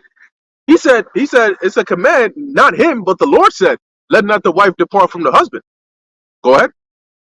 and if she depart, let her remain unmarried, or be reconciled to her husband. So if she separates herself, or you know what, I can't take this anymore, she can't go deal with another dude. She got to remain single. You know, either that or she got to come back to her man. But she can't say, oh, I'm taking a hiatus. You know, I'm going to Miami for girls' night out or some shit. No, you can't do none of that. Now, what happened when Aaron and Miriam made fun of Moses because he had married an Ethiopian woman, as they said? The Most High came down and he basically bricked them a new one. Wait a minute though. They said, hey, you went and married an Ethiopian woman. She's not even an Israelite. What you think you're doing? And the Most High dealing with you? And the Most High came down. Why didn't the Most High say, you know what, damn, they kind of got a point there? Because he set it up in the first place. Now everybody knows about Moses. You know, he was the Most High's, the Most High's man. So what was going on there? Go ahead. And let not the husband put away his wife. And the Apostle Paul said, this is what the Lord said, not me. So what's going? Do we follow the words of the Lord or do we follow precepts of men? They must have missed this precept because it literally says, let not the husband put away his wife. Nah, brother, you got to leave your wife if she doesn't believe after. It didn't say whether only if she believes or only if she doesn't believe. You got to leave her after a year, or you got to leave her after X, Y, and get a new one. Go ahead. Because look, man, women are people too. You know, they also got emotions. They also got feelings. Yeah, well, yeah, right. You know, they also pray to the Lord. Look, the Most High has a priority system, but it doesn't mean that He just doesn't care about anybody else. You know, we're all still His creations. So guess what? You thinking, oh well, I'm a man, so I'm in authority, so I'm gonna just treat her however. Guess what? The Most High could bring judgment on your ass for that. Okay, because you still got to treat them. You know, the scriptures say that the two shall become one flesh. You know, so you got to. There's a way that you got to do. Don't just go home, be a lion in your own house. You know, and just hey, I'm a man. Hey, you shut up, do all this, that, and the third. Hey, the Most High is going, He's going to deal with you. I was going to say, remember, there's, like you were saying, there is inspiration. There is daughters as well. Now, imagine you as a father, you want your daughter taken care of. You don't want the man that you give your daughter off to is any, because the reason why a lot of women, are in fear of men, think bad of men, is because what they see in the movies, things like, because Eve gets into movies, the man just comes home drunk on, and then shut up. And they see all that type of stuff, so they think, oh, when they get with you, you get. No, we're not supposed to be like that, because we don't want, like the brother was saying, from the judgment of heaven. He see you coming home, just say, what are you doing? Yeah, You just bro. say nothing like that for. What'd she do? Nothing at all. Right. You're not supposed to. We're not animals. We're not brute beasts. Just acting a fool and just doing whatever you want to. Now, when there's time comes for authority, yes, you can be authoritative. You put your foot down. But if it's just chill, like she ain't do nothing. They're emotional creatures. Very emotional, very healing and all that. But that's how they are. You got to understand what you're dealing with, so that way you can gauge the situation appropriately and lead her and guide her the right way. You can't just fucking emotions. She's an emotional creature. That's how they're designed to be. Hey, that's like if the Most High, here it is. You wake up one day and you wake up to a lightning strike just because the Most High felt like it. Right, because the scriptures describe the men as the wife of the Lord, right, metaphorically. So if he just got home one day, you know what? He just woke up and fuck it. You wake up and you feel like you're choking and shit. Even you gonna be You like, know? Lord, mercy, Yeah, mercy, yeah, mercy. exactly. Like, Lord, what did I do? Fuck you with you, nigga. You know what I'm saying? Well, that's kind of like that, because if we're supposed to, be the so-called, the woman of the Lord, but you mistreating your woman at home, what's the Most High gonna look at you like, yo, you can't even treat your woman right. You're supposed to be a ruler, a king, and take care of my people. You don't have the heart. You don't have the ability to be a shepherd. You got to be able to reason. Oh, what's going on there? You had something? Now, did it pick up? Yeah, but it's good now. Oh, no, Okay, it's God. picking up echo. It's echoing? Yeah, I'm gonna go on mute though if you guys had to say. God. Is it still echoing? No? Okay, cut. Yeah, I was saying that what you just said is very on point, because even Esau does that, right? Even if you want to be if you want to hold some type of position in society, whether it be a mayor or a governor, whatever the case may be, they want you to be married. You got to have a significant other. You barely see people who might have prominent positions in society that are single. You know what I'm saying? Because then when they look at the marriage and how long you've been married as a way of, oh, this guy is stable. He got stability, right? Oh, he's able to maintain a marriage because everybody knows how marriages are. So this guy is loyal. He's faithful, right? That's what it is. Now you might not be those things, right? You might not necessarily be with just one woman, but the optics of it, to have a certain type of position, it shows stability, it shows responsibility, right? Boy, shut up, right? It holds responsibility. It shows these things like, oh, this guy's accountable. Okay, this guy, he can hold himself. He can control his household, right? If he can control his household, that means that he can control this office. So they look at all these different things, which, again, looking at it in a bigger picture, Yahweh Bashim Yahushua looks at those things. Like Yahushua gave the penny, right? To the various workers. He gave one, he gave him two, the other one he gave him five, the other one he gave him 10, whatever the case may be, and then he was watching to see what you're gonna do with that, right? So the little that you may have, that office that you may hold, it's how you deal with it. It might be small, but it's enough for your spirit to handle. Some brothers might have one wife, some brothers might have three wives, some brothers might have seven. However much you have, it's how you handle it. You know what I'm saying? You're gonna have the troubles in the flesh, all that stuff. But guess what? The Lord ain't looking at that. He's looking at your performance on the battlefield, which is the work. You know, he could take all the women away from you just to see how you handle that. Or he can give you a whole bunch of women. You got a rotation 24/7, like damn. And how do you handle that on the battlefield is what the Lord is looking at most. You know? But I just want to tie that in with that. Esau also does the same thing in terms of, oh, you got a wife? Okay, let me watch how you move with that. It shows something about this guy. But you got it, bro. Yep. Luke 16:10. He that is faithful in that which is least is faithful also in much. And he that is unjust in the least is unjust also in much. So yeah, so the way that we deal with, that dealing with unrighteous mammon, the everyday goings and comings of your life, which is unrighteous mammon is dealing with the money, finances and things like that, but also applying it to how you deal with your family, how you deal with your woman, how you deal with brothers, how you deal with coworkers, how you deal with everyday people. The Lord can even be looking at how you deal with the deli worker that you interact with. You walk around like everybody ain't shit because you got the truth. When we don't even we're working on getting to that salvation where Yahushua comes to save us. So again, he that is faithful in least is that which it will. Hey, real quick. Damn, what happened?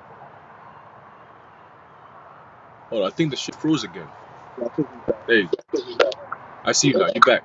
There you go. I Well, was gonna say, here, the brother ICR, you got Salaki, it. You Salaki, got you it. got it, bro. I didn't know you were talking. You got it. Al. You good? Yeah, you got it, bro. Con. Real quick, I was gonna say that I was just adding on to your point that you made, right? About having little and having much, right? And also how you carry yourself. It's funny that you say that because I say about a month or so ago, I went to the gym and I seen a guy who's in the church of the ISUPK, right? Now, how did I know? He didn't know me from a can of paint. He would never know, because when we walk outside of this, when we just walking outside regular, we're not touting that we're men of the Lord. We're just regular men. You know what I'm saying? The least thing you want to do is to attract attention to yourself. So if anything, you're in order. You know, the way you drive is different. Like, you try to stay out of trouble, ultimately, so that the ministry is not blameless. The ministry to keep the ministry blameless. You don't bring blame to the ministry based on your actions, right? So I walk into the gym, and right as soon as I'm checking in, I see this guy, some big fat black dude, right? And he had a all black on, all black, and he had a jacket.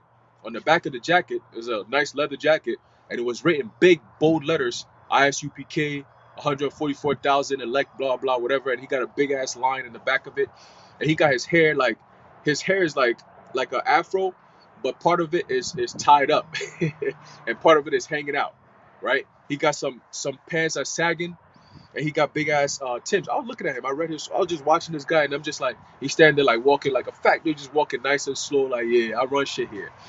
And I'm looking at him like, yo, this is crazy. Like, dude, you're in the truth. You know the truth. I don't know if you go out there to teach. I don't know you, but the fact that you know the truth and you speak in the name of Yahweh Hashem Yahweh Shai, wouldn't that push you to kind of carry yourself a little different? You see what I'm saying? So I was thinking about it like, damn, like, just two different churches, two different spirits. I see him, I recognize him, but he didn't recognize me. He would never recognize me. He saw me as just a regular person. But I saw him right away. I said, oh, this guy's from ISUPK. Most people will see him and be like, who's this guy? Like, he comes off crazy. But when I saw him, I said, oh shit, that's ISUPK. And I started reading his spirit. I'm like, yeah, this guy, what's going on with this guy over here? He looks like somebody who looks worse than somebody in the world. Why'd you present yourself that way? The Lord is looking at all that. Going back into the walk of life, right? It tells you that in Second Peter, the 3rd chapter, about what manner of persons ye ought to be in, right? In all holy conversation and godliness, right? So that's all part of it. When the cameras are not on and you're not in the midst of brothers, how do you operate? Even like Ashiar said, in the midst of the public, you go to your coworkers, the deli man. How do you operate? You see, and most people, you could just tell from even the way they move, they're belligerent, even on camera. I use IUIC to go to a barbershop and be arguing with people. Like, bro, what? Just go get your haircut and leave, man. Yeah, but you got it, bro. Hey, God, man. God. Just let's go back to that. 1 Corinthians 7 and 12. And it reads, But to the rest speak I not the Lord, The rest speak I, not the Lord. but to the rest speak I, not the Lord. If any brother have a wife that believeth not, and she be pleased to dwell with him, let him not put her away. Yeah, so there you go, right? If any brother have a wife and she be pleased to dwell with him, let him not put her away. Go ahead. And the woman which hath an husband that believeth not, and if he be pleased to dwell with her, let her not leave him. Yeah, so basically he's saying, look, if you got a wife that's not a believer, and you guys are, she happy to be with you, happy to be with her, don't put her away just because she doesn't believe. Okay, because that's, as long as that doesn't influence what you're doing, right? And vice versa. If there's a woman, you got a husband, and he doesn't believe, hey, you keep serving the Lord, and as the Apostle Paul is going to go on to say, go on. For the unbeliever husband is sanctified by the wife, and the unbelieving wife is sanctified by the husband. Yeah, so something might go down, and the Lord might protect your household, including your unbelieving wife, because of you. He might put that hedge around your household because of you. And then she basically falls under that because she's under your house. You know, here it is, all hell might break loose, and there's a famine going on, and the Lord brings food. Well, He's gonna provide food for you and your house. You know, when the Lord saved Noah, He said Noah found grace in the sight of the Lord, not his wife, not his sons and their wives. But guess what? I mean, they were delivered as well.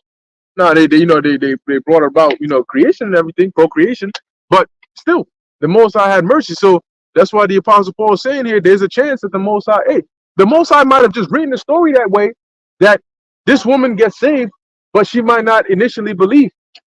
But because she's with you, she's paired with you. The Most High is like, you know what? I'm a like fire, right? If I'm right next to you and the fire touches you, it's gonna spread to me. So if the Most High is like, you know what, I'm gonna protect this brother, and you know what, those that he's with, she makes him happy. He's doing the work, making me happy.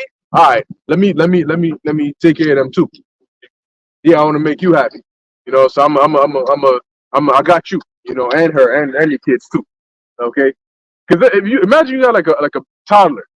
Toddler doesn't know, right? They're not out here doing lessons. You know what I'm saying? They're not calling on the name of the Lord. They're just a baby. But the Lord says He sees the way that you feel about your child. So He says, I'm gonna have mercy on them for your sake. Okay. Added to your point, it goes into the concept that the Lord mentioned of if you give a cup of water to one of the prophets, to one of the Lord's servants, that you're gonna have a reward. So how much more if you're the wife of one of the Lord's servants, even if you don't believe? A lot of these people, like the dude that walked by earlier, he saw the sign. He doesn't understand 100% truth, but what he say, yo, that's deep. Keep doing what y'all doing. Like pretty much it was a positive interaction. The Lord could save him just for that. He doesn't have to know about this and that and the breakdown of Daniel 11. He doesn't. It's it's levels. Like the Lord has the men that He wants to know the highest knowledge. He has them doing that. But there's going to be the 1/3 is millions of Israelites. So you're going to have a lot of Israelites that just may have had a positive interaction with one of us. Might have just held open the door for you. They might have just the clerk at the store. You were missing some change and they just let you slide. Hey man, you good? All right, take care. That alone could seal them. I was going to say, because now look at the 1/3 as this. Within the 1/3, you have the 144,000, which is the teachers, the prophets. They're the ones that have the high responsibility of pushing the truth to the highest level. But the rest of the 1/3, which is the other believers, like you were saying, they could be friends of the prophets, they could be wife, children, and things like that. They may not have the level of the 144,000, which is teaching, but they may share your video. They may, like women, make garments and things like that, be helpmeets and things like that, and still be saved. But everything, like you're saying, everything has its order. Everything has its, position or lot that the Heavenly Father has put in it. For the 144,000, that is the teachers, the prophets, they ought to push the word of the Heavenly Father. But for the rest of the 1/3, hey, you believe, cool. You have your lot. You may help, things like that. I believe that is in, what is that? First or second Chronicle? Not Chronicles. Corinthians, where it talks about different offices and things like that. So everybody has their lot position where the Heavenly Father has placed them to be an assistance. That's it. And hey, since we're speaking about the 1/3 and the elect and all of them, really technically speaking, you're gonna have the the 1/3 and the 2/3 and all that. Since we know that's dealing with just America here, you're gonna have wicked Israelites that are not of the 2/3, and you're gonna have righteous Israelites that are not of the 1/3. Because 1/3 is just dealing with a division of Israelites in this land. 1/3 of Israelites in this land would be delivered. 2/3 of them in this land would be destroyed. But then you still got teachers that are in maybe a different land. And you got brothers in a different land over here. But apparently according to the Sakari, that's not the case. It's talking about the land of Israel. But hey, you know what? Guess what? The apostle. As a matter of fact, let's go. You got something? Okay, let's get what's that? 2 Peter 3. About men walking after their own lust. That's also prophecy, right? It's also prophecy. The things that we're seeing now, the fact that there are disagreements, disagreements, and people teaching different things. That's all a part of prophecy. That's also another sign of the times. Okay, so let's finish off in that verse, and then we'll come here. Else were your children unclean. Yeah, read that whole verse again. 1 Corinthians 7:14, and it reads, for the unbelieving husband is sanctified by the wife, and the unbelieving wife is sanctified by the husband. Else were your children unclean, but now are they holy. Oh, so they're made holy by the believer. and peradventure, the Most High has mercy, He's pleased by your works, and He has mercy on your household for your sake. That's gonna come in very, very, very, handy when all hell breaks loose. Because a lot of people are gonna be looking for that protection, for that hedge. And at that point, they're not gonna care, what the case is, as long as you can protect them and they're safe around you. That's where their mind is gonna be at. Also hold. You got it. Yeah, go ahead. Yeah, real quick. Just to add on to that point that you made about how the Lord is going to save your household as well if you're a man of the Lord. Think about it that, even in today's society, we men in the Lord or men of the Lord in this truth, you typically don't see a man just up and leave his family if he got a wife and kids, right? If you move in, let's say you in New York and you move into another state, you're going to take your wife and kids because you probably have a job opportunity, right? That's going to pay more. She might have a job over here, but what's going to happen? Ultimately, she's going to leave her job, right? Whatever opportunity, and come with you and go find something else at wherever you at. You see, maybe you might have a good enough job where she doesn't even have to go to work. She could just stay home, watch the kids. That's an ideal situation. And then you go out there, you do the work. But ultimately, the point is, a man will not typically just up and leave if he has a wife and kids. He will take his whole family with him. So it's the same thing if you're doing the work as we're going into a new world, right? The Lord, you're going to do the same thing. You're not just going to want to just just me, Lord, I'm out. Nah, you're going to say, Lord, I got a family too. And He's going to take care of that family. It's just the righteous thing to do. You see? So it's the same thing. Remember, I believe it was the Apostle Paul who said that the Lord didn't want man and woman to be separated, right? That He created them male and female to be what? To be together. You see? So it's the same thing. Wherever you may go, your wife might be with you. Yeah, she might not believe, but when shit hits the fan, you best believe she's your partner. You're gonna take her with you. Like, yo, we gotta go, meet me over here. She'd be like, oh, I said we gotta go, and then she's gonna be with you. And then as the time is going on, she's gonna start realizing things like, oh shit, you were right. And then, hey, next thing you know, she might be of the elect. She just didn't believe all the way to the end. The Lord might just put the Spirit on her. Boom, now she wakes up like, oh shit, yo, I believe everything you said. Now she's like #1 supporter. We had an experience like that with our mother. She was like the biggest demon, and now she supports the whole truth. She knows what's going on.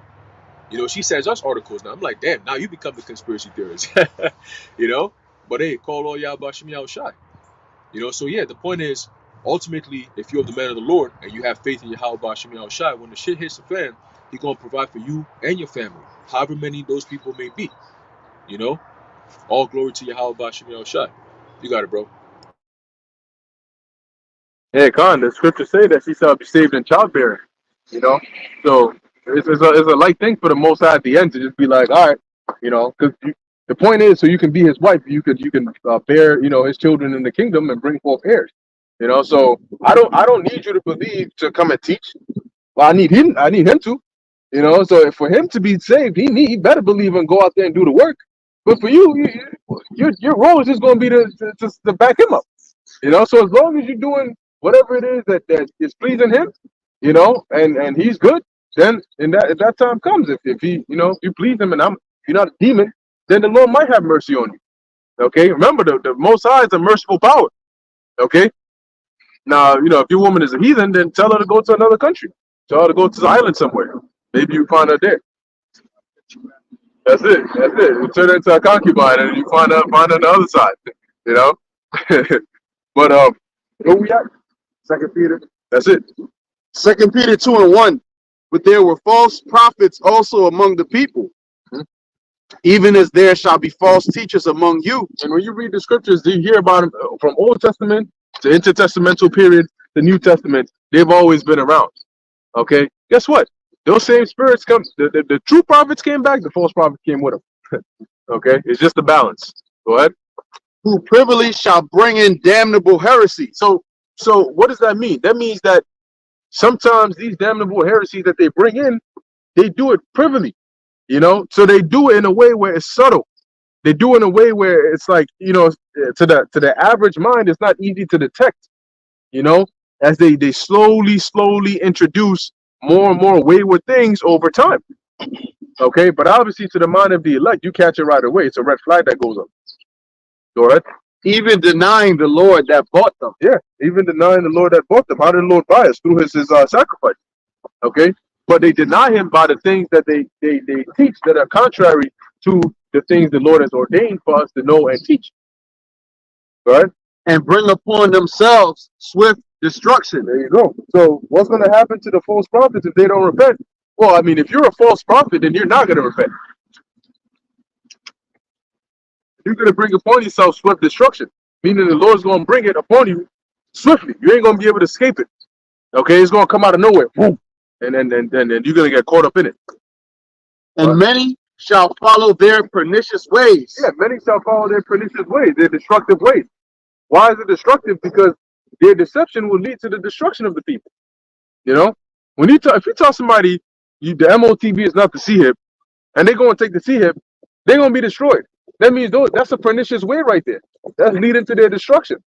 And as it says, many. Okay.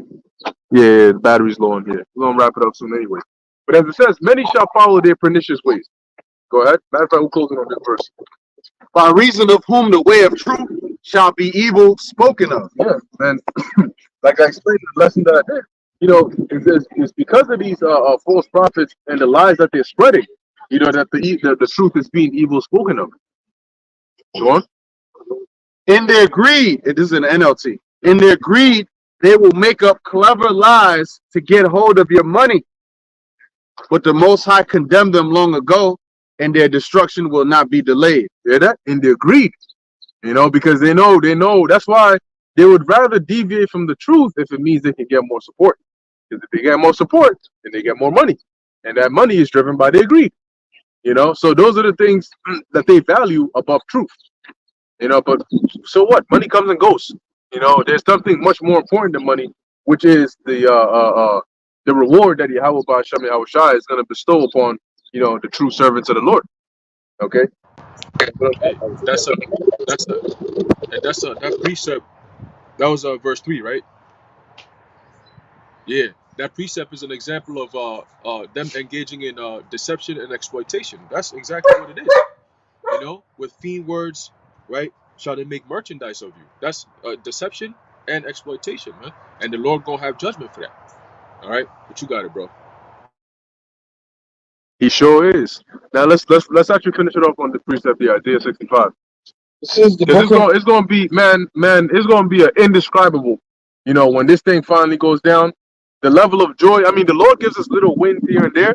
You pray for sign, and then he comes in clutch. You pray for sign, he comes in clutch.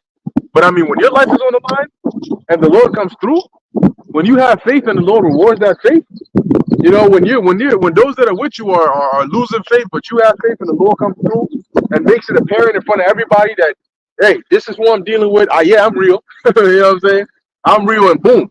You know, like Moses. You know, the Lord commanded Moses to part that sea. I mean, can you imagine the adrenaline rush, the thrill, the spiritual high you receive when you pray to the Lord?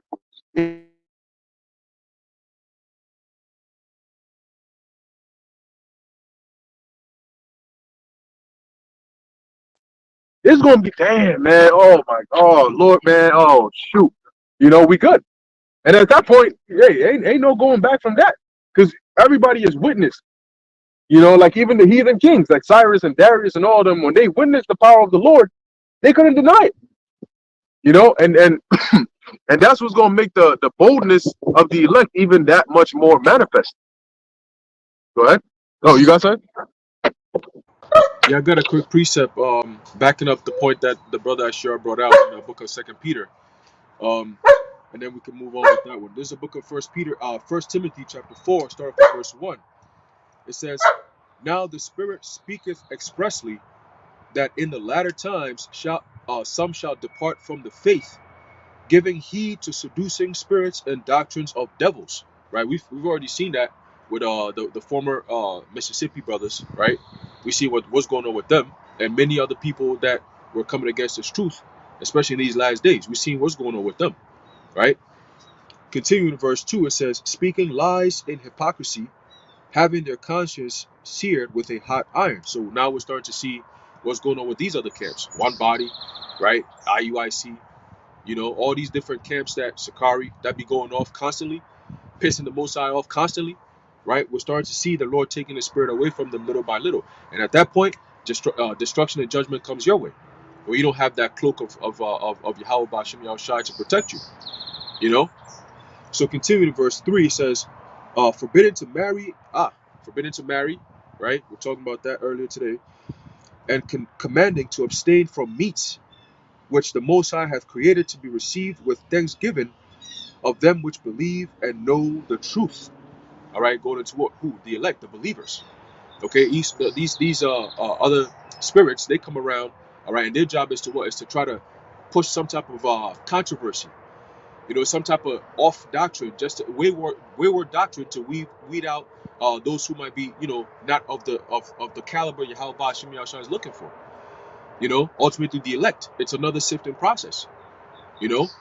But we see it time and time again. But yeah, it's like, yo, what's going on? At these last days, you're gonna see a whole lot more happening. Even in the world with these churches and so-called pastors, you're already seeing it. And it starts from there and it keeps coming in all the way into the truth where you're like, oh shit, damn, I didn't know. Damn, judgment left and right. But yeah, we're in those times, man. But that's where the hedge of protection comes in. That's where like the priest you're about to go into, the Lord is going to make it apparent who he's with. Because when those judgments come around, he's going to exclude his men from those judgments. Okay? Whether it be famines, whether it be pestilences, whether it be any type of calamity that may befall America, Babylon the Great, we're going to be protected. But y'all got it, bro. That's it. Beautiful point. We're going to finish up with this in Isaiah 65. This is the book of Isaiah 65 and 13, and it reads, Therefore thus saith the Lord God, Behold, my servants shall eat, but ye shall be hungry. Who are the servants of the Lord? Those are doing what the Lord requires, what the Lord asks. Okay, so right now we're serving the Lord, and in return, he said, in that time, his servants are going to eat, but ye shall be hungry, meaning the rest of the world, those that are not serving the Lord, they're going to be starving. Some of them to death. Right? So we're not worried when the famines come. Go ahead. Behold, my servants shall drink, but ye shall be thirsty. Yeah, we're not worried about that either, because Lord willing, we'll be the servants of the Lord. He's going to have mercy upon us. We're not worried about how he's going to do it, but we just know that he is. Go on. Behold, my servants shall rejoice, but ye shall be ashamed. Yeah, because we're going to be in a good place. Here it is, all hell's breaking loose, and you good. You don't have to worry about your life. You don't have to worry about your safety, about where you're going to sleep, how you're going to get fed. Like, you actually don't have to worry about these things. Of course you're going to rejoice. Go on, but the rest are going to be ashamed. Behold, my servants shall sing for joy of heart, but ye shall cry for sorrow of heart, and shall howl for vexation of spirit. Yeah, so beginning at that point, I mean, it's all going to be worth it. It's really a win-win. To be delivered in these evil days, take it into the kingdom to come. That's it. Yeah, quick precept and then we can close it out with this. This is the book of 2nd Ezra, chapter 2, verse 27. It says, Be not weary, for when the day of trouble and heaviness cometh, others shall weep and be sorrowful, but thou shalt be merry and have abundance. So there you go. All right, just tied in perfectly what we just read in Isaiah, the 65th chapter. All right, but you got it. That's it. So pretty much with that, we're going to end it here. Lord willing, that was edifying to the elect. And in closing, I want to give all praises, honor, and glory to Yahweh, Bahasham, Yahweh Shai, Bahasham, Rakak Wadash. Till next time, Shalom. Shalom, Yabashna Shabrakatam. Shalom to the elect. Shalom.